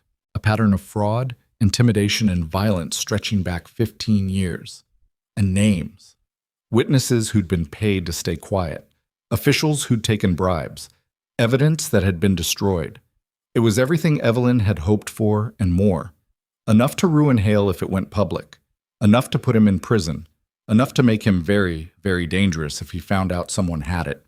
Evelyn read through the pages 3 times, memorizing key details. Then she carefully packed everything back into the envelope and hid it in the false bottom of her carpet bag, a modification she'd made years ago for exactly this kind of situation. She didn't sleep, couldn't. Her mind was already working through the next steps. How to approach Hale. What to demand. How to make sure he knew she had copies hidden where he couldn't reach them. The train back to Red Basin left at 7. Evelyn was packed and ready by 6, pacing the hotel lobby like a caged animal. The ride home felt endless. Every mile stretched into eternity. She kept checking her bag, making sure the envelope was still there, untouched. Tom was waiting at the Red Basin station with the wagon. His face was grim. "What happened?" Evelyn asked as soon as she was seated. "Hale's men came by yesterday. Didn't do nothing, just rode the fence line. But the boss—" He paused. "He's been wound tight since you left. Barely sleeping. Is Maisie all right?" "She's fine. Scared, but fine." They drove fast. Evelyn's heart hammered the whole way, irrational fear clawing at her that something had happened in the 3 days she'd been gone. That she'd returned to find the ranch burned or Caleb dead or Maisie taken. But when the buildings came into view, everything looked normal, peaceful even. Then Caleb stepped out of the barn and saw her, and the relief on his face was so naked it made her chest ache. He met the wagon before Tom could even pull it to a full stop, reaching up to lift Evelyn down. For a moment he just held her, his face buried against her hair. "You came back," he said. "I told you I would." "I know, but He pulled back, looking at her like he needed to confirm she was real. "Did you get it?" "Yes." "And?" "And Victor Hale is going to drop every lawsuit, withdraw his land claim, and leave us alone. Or I'm going to destroy him." Caleb's eyes widened. "It's that bad?" "Worse." She glanced at Tom, who was studiously not listening. "Let's talk inside." Maisie launched herself at Evelyn the moment she walked through the door, nearly knocking her over. "You came back! You came back!" "Of course I did." Evelyn hugged her tight. "Did you think I'd forget my promise?" "No, but I was still scared." The girl pulled back, checking Evelyn over like she might have lost pieces. "Did you bring the stone back?" Evelyn pulled it from her pocket and placed it in Maisie's palm. "Kept it with me the whole time. Kept me safe, just like you said." Maisie smiled, radiant with relief. "I knew it would." After Maisie was asleep, Evelyn spread the documents across the kitchen table. Caleb read through them in growing silence, his expression shifting from surprise to anger to something like awe. "This is—" He looked up at her. "This could get Hale hanged." "I know. He'll do anything to keep it quiet, including kill us." "I know that too." Evelyn sat down across from him. "That's why we need to be smart about how we use it. We can't just threaten him. We need leverage he can't eliminate." "What kind of leverage?" "Copies. Hidden in multiple locations, with instructions to go public if anything happens to us." She pulled out a piece of paper and started writing. "I need you to tell me who you trust, really trust. People who'd hold on to sealed documents and mail them to newspapers if we disappeared." Caleb thought for a moment. "Jacob Marsh, the man who helped you with Brennan. He hates Hale and he's honest." "Good. Who else?" "Tom, maybe. And Sarah's cousin in Cheyenne. We don't talk much anymore, but she's family." "That's 3. We need at least 5. Evelyn's pen moved across the paper. We make 6 copies of the most damning evidence, send them out tomorrow, then we arrange a meeting with Hale. He won't meet with us. He will when we tell them what we have. Men like Hale, they think they're untouchable until someone proves otherwise. Once he knows we can destroy him, he'll want to negotiate. Caleb leaned back in his chair, studying her. You've done this before. It wasn't a question. Evelyn met his eyes. Yes? Want to tell me about it? Not really. She paused. The landlady's son in St. Louis, he had documents proving his mother had been defrauding tenants for years. I found them when I was cleaning his rooms, used them to buy my freedom when he tried to have me arrested. Did it work? I'm here, aren't I? She managed a thin smile. Blackmail is ugly, but sometimes it's the only weapon the powerless have against the powerful. And if Hale calls our bluff, decides to risk exposure rather than back down, then we send the documents to every newspaper in Wyoming and hope he goes to prison before he can kill us. She held his gaze. But he won't call the bluff. He's got too much to lose, a wife he may have murdered, embezzlement charges, fraud. His whole empire would collapse. Caleb was quiet for a long time. Then he reached across the table and took her hand. I don't know whether to be grateful or terrified that you're on my side. Both is probably smart. He laughed, a short, surprise sound. Yeah, both. They spent the next day making copies of the key documents. Evelyn's hand cramped from writing, but she didn't stop until all 6 packages were ready. They drove into town together, mailing them from different locations to avoid suspicion. At the telegraph office, Evelyn sent a message to Victor Hale at his ranch. Have information regarding your business dealings, stop. Need to discuss, stop, urgent. Stop will be at Ryder Ranch tomorrow noon. Stop, come alone. Stop. The operator read it and raised her eyebrows. You sure about this? Send it. They drove home in tense silence. That night, Caleb checked the rifle 3 times and barely touched his dinner. Maisie picked up on the tension and clung to Evelyn's skirt. Is something bad going to happen? She asked. No, sweetheart. We're working on fixing some problems. What kind of problems? The kind adults have to handle. Evelyn smoothed her hair. But you don't need to worry. Your father and I have everything under control. It was a lie, but a necessary one. The girl didn't need to know that tomorrow they were gambling everything on the hope that a violent man would choose self-preservation over revenge. Evelyn barely slept. She kept running through scenarios, planning responses, trying to anticipate every move Hale might make. By dawn, she was exhausted and wired, her nerves singing with adrenaline. Caleb found her on the porch at sunrise. You ready for this? No, but we're doing it anyway. If things go wrong, they won't. But if they do, he pressed, you take Maisie and run. Don't argue, don't hesitate, just go. Evelyn turned to face him. I'm not running. Evelyn, no. She moved closer, fierce and certain. We do this together or not at all. That's the deal. He looked at her for a long moment, something unreadable in his expression. Then he nodded slowly. Together. Together. At 11:30, they sent Maisie to stay with Tom at the barn. The girl went reluctantly, looking back over her shoulder with worried eyes. At 11:45, dust appeared on the horizon. Victor Hale arrived exactly at noon, driving an expensive buggy pulled by matched black horses. He was alone, as requested, a tall man in his 50s with silver hair and the kind of face that looked used to getting what it wanted. Caleb and Evelyn stood waiting on the porch. Evelyn's heart hammered against her ribs, but she kept her expression calm. Hale climbed down from his buggy and approached with the casual confidence of a man who owned half the territory. Mr. Ryder, Mrs. Ryder. His voice was smooth, cultured. I received your rather cryptic telegram. What's this about? Why don't you come inside? Evelyn said. We have a lot to discuss. Hale's eyes narrowed slightly, but he followed them into the house. Evelyn had set the table carefully, the documents in a neat stack, covered by a cloth. Hale sat down across from them, looking mildly amused. Well, he said, I'm a busy man. What exactly did you want to see? Evelyn pulled the cloth away, revealing the top page, a newspaper clipping about the railroad fraud in Kansas. The amusement drained from Hale's face. Where did you get this? His voice had gone very quiet. That doesn't matter, Evelyn said. What matters is what we do with it. And the rest. She laid out page after page. The embezzlement records. The suspicious death of his wife. The witnesses who'd been paid off. The business partners who'd ended up dead. Hale's face had gone white, then red.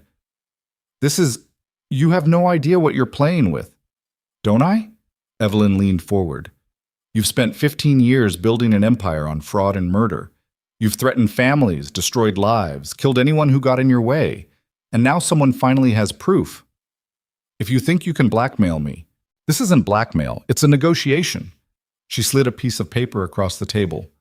Here are our terms. You drop all lawsuits against Caleb Ryder. You withdraw your claim on the water rights. You sell us the strip of land with the disputed creek for $1. And you never set foot on this property again. Hale laughed, a harsh, ugly sound. And if I refuse? Then copies of everything you just saw go to the Denver Post, the Cheyenne Leader, the Wyoming Tribune, and the Territorial Marshal in the morning, along with sworn statements from witnesses we've already contacted. Evelyn's voice was steady. Your empire collapses. You go to prison, possibly hang for murder. Your name becomes synonymous with corruption and fraud. You're bluffing, am I? She pulled out another document, a receipt showing she'd paid for telegraph services to 6 different locations the previous day. The packages are already in the mail. All it takes is one word from me and they get opened, or you sign this paper and they get destroyed. Hale stared at her, and for the first time Evelyn saw fear flicker behind his eyes. He looked at Caleb. You're going to let your wife threaten me? She's not my wife, Caleb said quietly. She's my partner. And yeah, I'm going to let her. Because she's right. You have no idea who you're dealing with. Actually, we do. Evelyn tapped the documents. We know exactly who you are. A man who's gotten away with murder because you had money and influence and no one was brave enough to stand against you. But that ends now. Hale's hands had curled into fists on the table. If I sign this, how do I know you'll keep your word? How do I know you won't still release the documents? Because unlike you, we keep our promises. Evelyn slid a pen across the table. We want to be left alone. That's all. You give us that, and your secrets stay buried. And if something happens to you, if you die in some tragic accident, then the documents go public automatically. We've made arrangements. She held his gaze. The only way you stay safe is if we stay safe. Our fates are tied together now. The silence stretched. Hale looked at the contract, at the documents, at their faces. Evelyn could see him running calculations, weighing options. Finally, he picked up the pen. If you ever try to use this against me again, we won't, as long as you honor this agreement. He signed with angry, jerky movements. Evelyn took the paper, checked the signature, and folded it carefully. Pleasure doing business with you, Mr. Hale. He stood so fast his chair fell over. You've made a powerful enemy today. No, Caleb said, standing as well. We've neutralized one. There's a difference. Hale stared at them both for a long moment, his face twisted with rage. Then he turned and walked out, slamming the door hard enough to rattle the windows. They watched through the window as he climbed into his buggy and drove away, dust rising behind him like smoke. Evelyn's legs gave out. She sat down hard, the adrenaline draining away and leaving her shaking. We did it, she whispered. We actually did it. Caleb pulled her up and into his arms, holding her so tight she could barely breathe. You did it. You were incredible. I was terrified. You didn't show it. He pulled back to look at her, and there was something new in his expression, something warm and wondering. Where did you learn to do that? To stare down a man like Hale and not even flinch? Necessity, fear, desperation. She managed a shaky laugh. Take your pick. He cupped her face in his calloused hands. I think I'm falling in love with you. The words hung between them, stunning in their simplicity. Evelyn's breath caught. Caleb, I know we said this was practical, legal protection, but somewhere along the way it stopped being just that, at least for me. His thumb brushed her cheekbone. You don't have to say anything back. I needed you to know. Evelyn looked at this man who'd given her a home when she had nowhere else to go. who'd trusted her enough to let her risk everything on a desperate plan, who'd seen her at her most ruthless and called her incredible instead of frightening. I think I'm falling too, she admitted. I didn't expect it, didn't plan for it, but somewhere between the fence posts and the threats and Maisie calling me mama, her voice broke. This became real for me. He kissed her then, soft and careful, like she might break. Evelyn melted into it, all the fear and tension of the past weeks transforming into something else, something that felt dangerously like hope. When they finally broke apart, Maisie was standing in the doorway with a knowing smile. I told Tom you were in love, she announced. He said I was being ridiculous, but I was right. Caleb laughed, the sound rusty but genuine. Yeah, sweetheart, you were right. The girl ran to them, and they folded her into their embrace, this strange, broken, stubborn family that had fought its way into existence against impossible odds.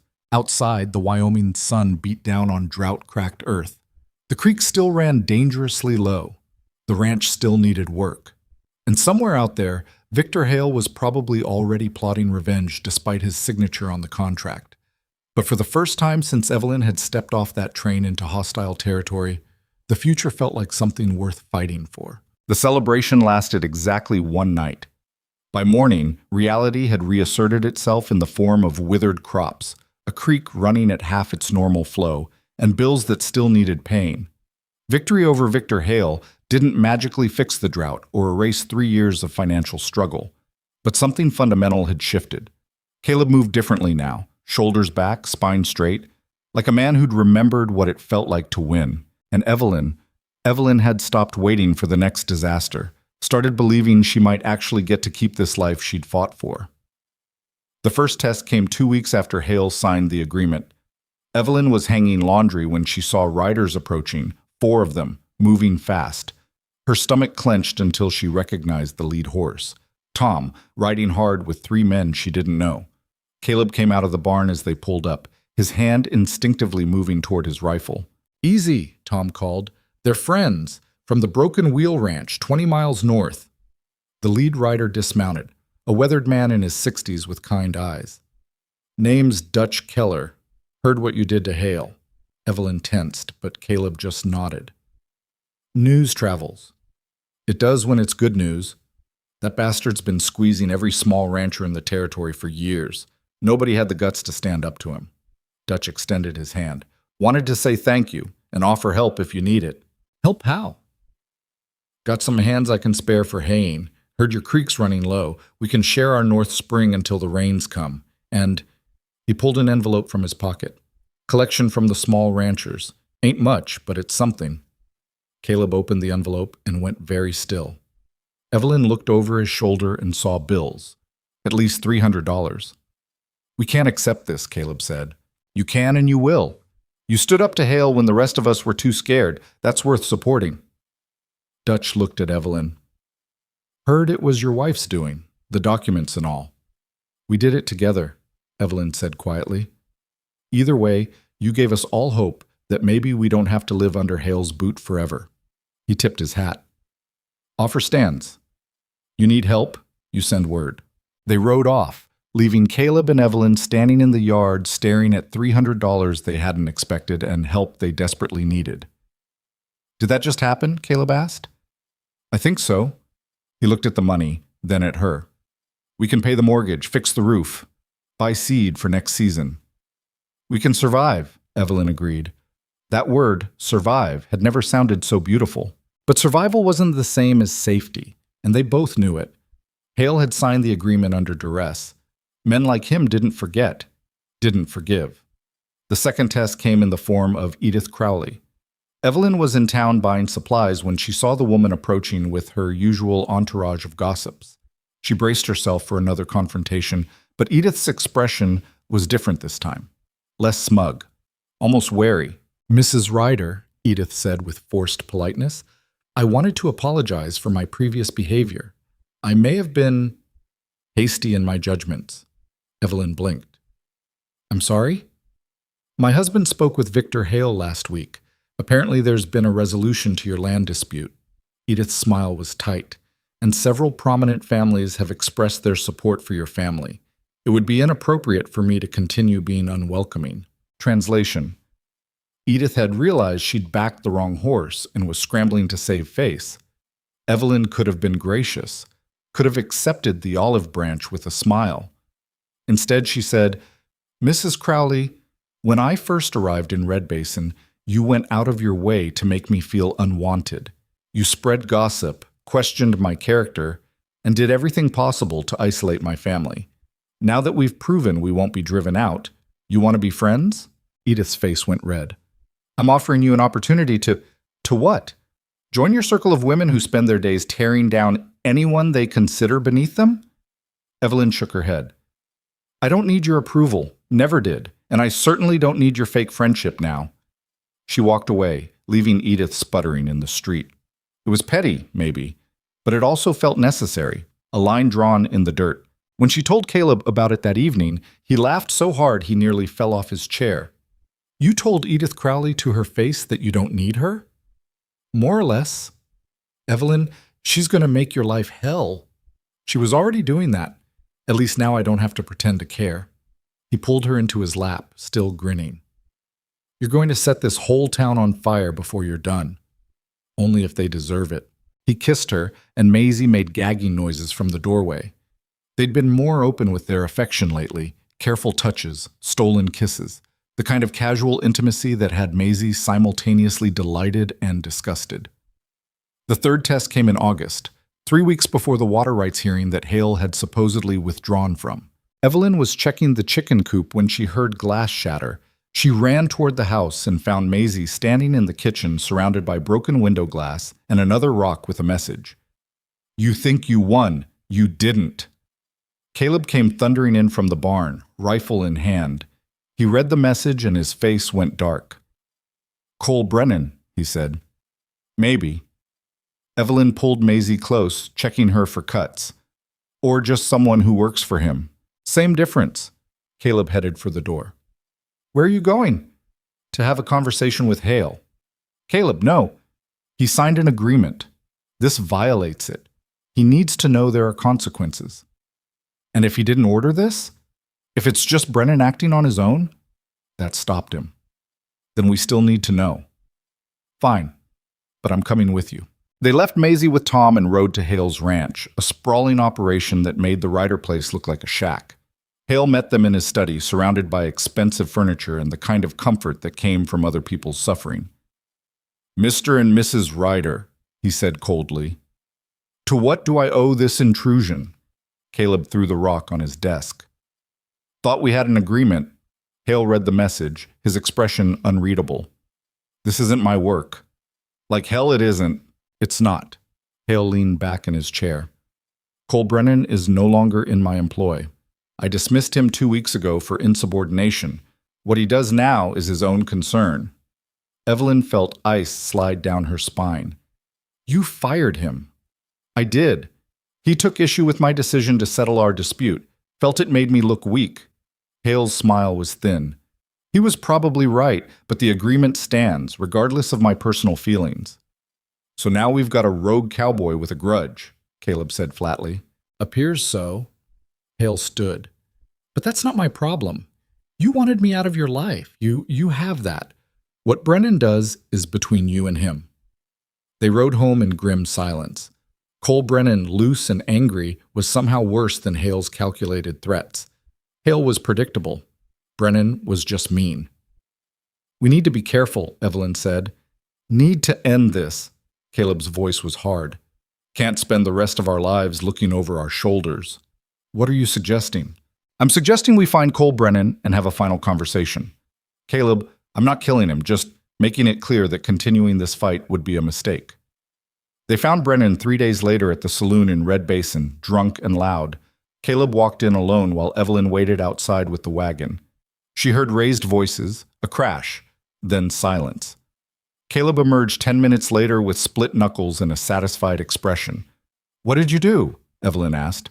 "Had a conversation." He climbed into the wagon. "He won't be bothering us again." "You beat him up." "I reminded him that harassing my family would be hazardous to his health. Used visual aids." He flexed his bruised hand. "He's leaving Wyoming. Stage out tomorrow." "Just like that?" I may have mentioned that we still had documents on Hale, and that Brennan's name appeared in several of them as a witness to fraud and intimidation. Caleb looked at her. Suggested he might want to start fresh somewhere Hale's reach doesn't extend. Evelyn laughed despite herself. You blackmailed him. I learned from the best. The fourth test came in September, when Maisie started school in town. The girl had been nervous for days, picking at her food and having nightmares again. Evelyn made her a new dress and packed a lunch with extra care, but it didn't ease the anxiety radiating off the child. What if the other kids don't like me? Maisie asked on the ride to town. Then they're idiots, Evelyn said. But I think you'll be fine. Mama says that about everything, because it's usually true. Caleb dropped them at the schoolhouse, a small building on the edge of town. The teacher, Miss Warren, was young and earnest. She welcomed Maisie with genuine warmth that eased some of Evelyn's worry. But the other children were less kind. Evelyn saw them whispering and pointing as Maisie took her seat, saw the isolation forming already. She wanted to storm in and demand they be nice to her daughter, but that would only make it worse. Instead, she squeezed Maisie's hand and said, Remember who you are.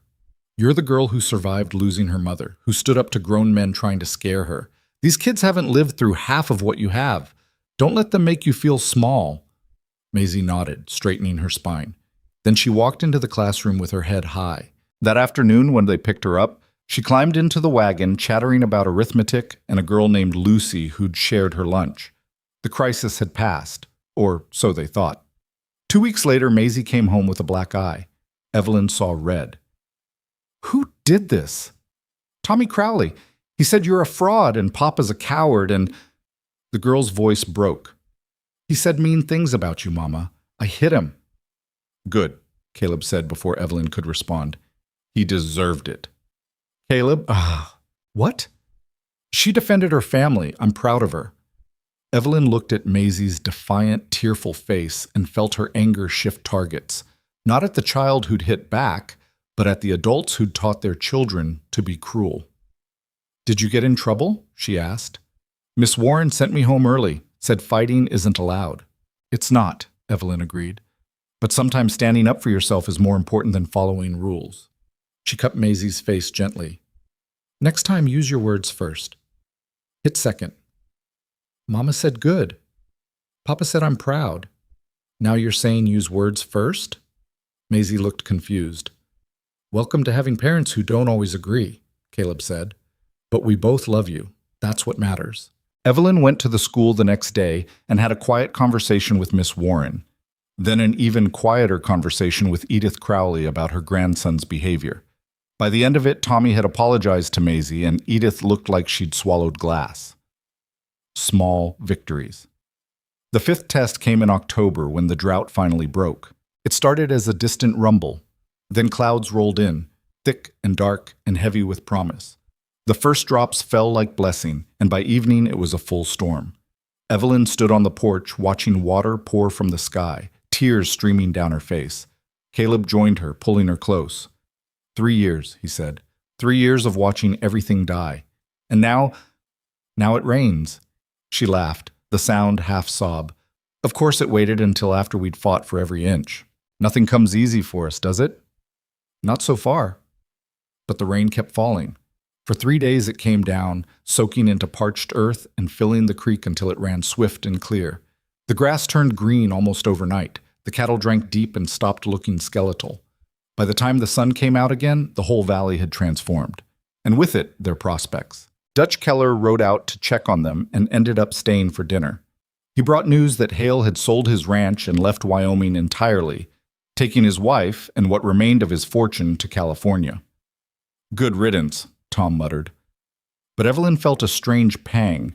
Hale had been their enemy, but he'd also been the catalyst that had forced them to fight, to become the family they'd pretended to be.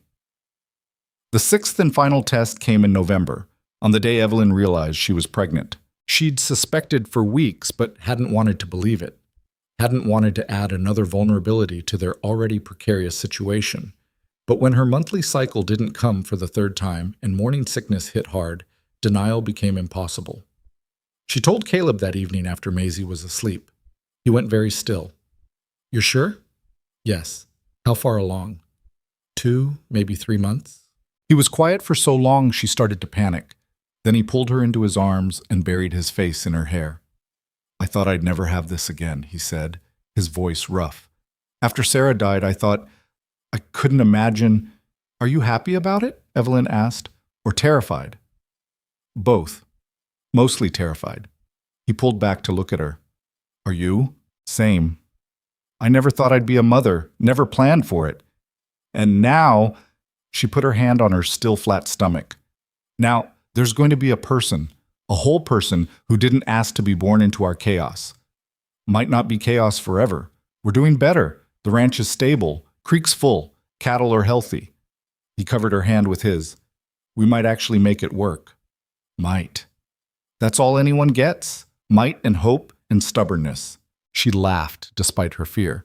"Then we're well equipped." They told Maisie the next morning. The girl stared at them, processing. "A baby?" "Yes." "A real baby?" "Very real," Evelyn confirmed. Maisie thought about this for a long moment, then, "Will it be a sister or a brother?" "We won't know until it arrives." "I want a sister. Boys are stupid." She paused. "Except Papa. Papa's okay." "Thanks, sweetheart," Caleb said dryly. But Maisie was already planning, chattering about names and where the baby would sleep and what games they'd play. Her excitement was infectious, and by the end of breakfast, even Evelyn's fear had eased slightly. The pregnancy was hard. Evelyn was sick for the first 4 months, exhausted for the next 3. Caleb hovered and fretted until she threatened to lock him in the barn. Maisie appointed herself chief protector, bringing water and crackers and generally being underfoot in the sweetest possible way. Dutch Keller's wife came by every week to check on her, sharing advice and horror stories in equal measure. Even some of the town women softened, bringing baby clothes and offers of help during the birth. Edith Crowley stayed away, which everyone agreed was for the best. The baby came in May, during a thunderstorm that shook the house. The midwife, a capable woman named Ruth, worked through the night while Caleb paced the yard, and Maisie prayed to every star she could see through the rain. The labor was brutal. Evelyn had never experienced pain like that, pain that made her certain she was dying. But Ruth talked her through it with a steady voice and steady hands. And when the baby finally came, screaming and red and perfect, Evelyn understood for the first time why people said it was worth it. "Girl," Ruth announced, placing the baby on Evelyn's chest. Healthy and furious about being born. Caleb stumbled into the room looking pale. Are you?" "We're fine," Evelyn said, exhausted and elated. "Come meet your daughter." He approached like the baby might explode, but when he touched her tiny hand and she grabbed his finger, his face transformed. All the hardness and worry melted away, leaving only wonder. "She's so small," he whispered. "They usually are," Ruth said. "But she's strong. Good lungs." Maisie crept in, eyes wide. "Can I see?" Evelyn shifted to make room beside her. "Come meet your sister." The girl climbed onto the bed carefully, staring at the baby with awe. "She's wrinkly." "You were too once." "Was I this loud?" "Louder," Caleb said. "Much louder." They named her Sarah Grace. Sarah for Caleb's first wife, Grace for the miracle they hadn't expected. Maisie shortened it to Gracie within a day, and the name stuck. The months that followed were a blur of sleepless nights and endless feeding, and the particular chaos that came with a newborn. But they managed. They adapted. They survived. The ranch prospered. Good rains the following year meant healthy grass and healthy cattle. They paid off the mortgage, fixed the roof, bought chickens that didn't try to murder them. Small victories that added up to something like stability. Maisie thrived in school despite the occasional fight with Tommy Crowley. She brought home friends and good grades and a confidence that made Evelyn's chest ache with pride. And slowly, carefully, Red Basin began to accept them. Not all at once, not without resistance.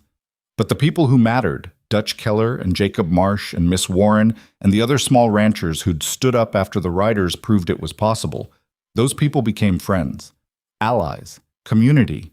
Edith Crowley never apologized, but she stopped openly hostile and settled for cold civility. Evelyn counted it as a win. 5 years passed, then 10. Gracie grew into a fierce, loud child who followed her father everywhere and drove her sister to distraction. Maisie became a serious teenager who helped run the ranch and talked about becoming a teacher like Miss Warren. Caleb's hair went fully gray, but the hardness left his eyes. He smiled more, laughed easier, reached for Evelyn in the night without hesitation or apology. And Evelyn looked at the life they'd built and couldn't quite believe it was real. This ranch that had almost broken them. This family that had started as survival and transformed into love. On a warm summer evening when Gracie was 7 and Maisie was 13, they sat on the porch watching the sunset paint the sky impossible colors. The creek ran clear and strong. The cattle grazed peacefully. Somewhere in the distance, someone was laughing. "Tell me again about when you came here," Gracie demanded. "About the train and the mean lady and the rock through the window." Maisie rolled her eyes. "You've heard it 1,000,000 times." "I want to hear it again." Evelyn looked at Caleb, who shrugged with a smile. So she told the story, the parts that were safe for young ears anyway. About arriving in Red Basin with one trunk and nowhere to go. About a little girl who'd asked if she was going to leave. About making a promise and deciding to keep it no matter what. "But you were scared, right?" Gracie asked. "Terrified. But you stayed anyway." "I did." "Why?" It was a child's question, simple and profound. Evelyn thought about all the answers she could give. About survival and desperation and having nowhere else to go. All true, but not the whole truth. "Because sometimes the scariest thing is also the right thing," she said finally. "And because your sister asked me a question and I didn't want to break my promise." Gracie turned to Maisie. "What question?" Maisie, who remembered that day with perfect clarity, smiled. "I asked if she was going to leave us like everyone else. She said no." "And she didn't," Gracie said triumphantly. "Not even when the bad man threatened her. Not even when it was hard." "Not even then," Evelyn agreed. Caleb's hand found hers on the porch rail, their fingers interlacing with the ease of long practice. "Best decision I ever made was sending that letter. Best decision I ever made was answering it." They sat in comfortable silence as the stars came out one by one. Somewhere in the house, a clock ticked. The ranch settled into its evening rhythms. The cattle lowed softly. The creek whispered over stones. It wasn't a perfect life. They still struggled with money sometimes, with drought and storms and the 100 small disasters that came with ranching. Maisie still had nightmares occasionally. Gracie was wild enough to worry them. And there were days when Evelyn wondered what her life would have looked like if she'd made different choices. But those days were rare, because here, in this place she'd come to with nothing, she'd found everything that mattered. A man who looked at her like she'd hung the moon. Daughters who called her mama and meant it. A community that had learned to respect her, and a few who'd even learned to love her. She'd come to Red Basin expecting to survive. Instead, she'd learned to live. Years later, decades later, an elderly woman rode the train across Wyoming. A stranger sitting across from her asked where she was from, making the kind of small talk that happened on long journeys. The woman smiled, her face lined with age but her eyes still sharp. "Red Basin, little town you've probably never heard of." "I know it," the stranger said. "Passed through once. Seemed like a nice place." It is now. Wasn't always. She looked out the window at the passing landscape, remembering. I came there a long time ago with 2 dresses and nowhere left to go. A little girl asked if I was going to break her father's heart and leave like everyone else had. "What did you tell her?" "That I'd stay, and I did." The woman's smile deepened. Stayed through droughts and floods and fights and fear. Stayed through the hard years and the good ones. Stayed until that little girl grew up and had children of her own. Stayed until staying stopped being a choice and just became who I was. Sounds like you built a good life there. "I did. We did." She paused, choosing her words carefully. "I think people misunderstand what it means to belong somewhere. They think it's about being welcomed, being accepted from the start. But that's not how it works. Not really. You don't belong to a place because it wants you. You belong because you decide to stay when it would be easier to leave, because you fight for it, because you pour yourself into it until you can't tell where you end and it begins." The stranger nodded thoughtfully. "That's a hard way to live." "Yes, but anything worth having usually is. The old woman looked at her wedding ring, worn smooth after 6 decades. The easy thing would have been to get back on that train, to run when the threats came, to give up when the fight got too hard. But I made a promise to a 6-year-old girl who'd already lost too much, and keeping that promise, staying when I wanted to run, that's what taught me who I could be. What happened to the girl? She grew up strong, became a teacher, just like she wanted, raised 3 children and a dozen foster kids who needed a home, died peacefully at 73 surrounded by family. The woman's voice softened. She was the first person in Red Basin to call me Mama, the first to believe I'd stay. Sounds like she was right to believe. She was, though I'm not sure either of us knew it at the time. The old woman smiled. That's the thing about faith. Sometimes it creates the very thing it believes in. She had faith I'd stay. So I stayed. And in staying, I became the person she'd believed me to be. The train rattled on through the Wyoming night. The stranger eventually dozed off, but the old woman stayed awake, watching familiar landscapes slide past in the darkness. Somewhere out there was a ranch her great-grandchildren now ran. A creek that bore her name because she'd fought for it when no one else would. A town that had learned to respect the mail-order bride who'd refused to quit. She thought about the woman she'd been, desperate and running, with nothing to her name but fear and determination. Thought about the promises she'd made and kept, the fight she'd won and lost, the family she'd built from broken pieces and stubborn hope. No, life in Red Basin had never been easy, but it had been hers, earned inch by bloody inch, claimed through staying when leaving would have been simpler. And that, she'd learned, made all the difference.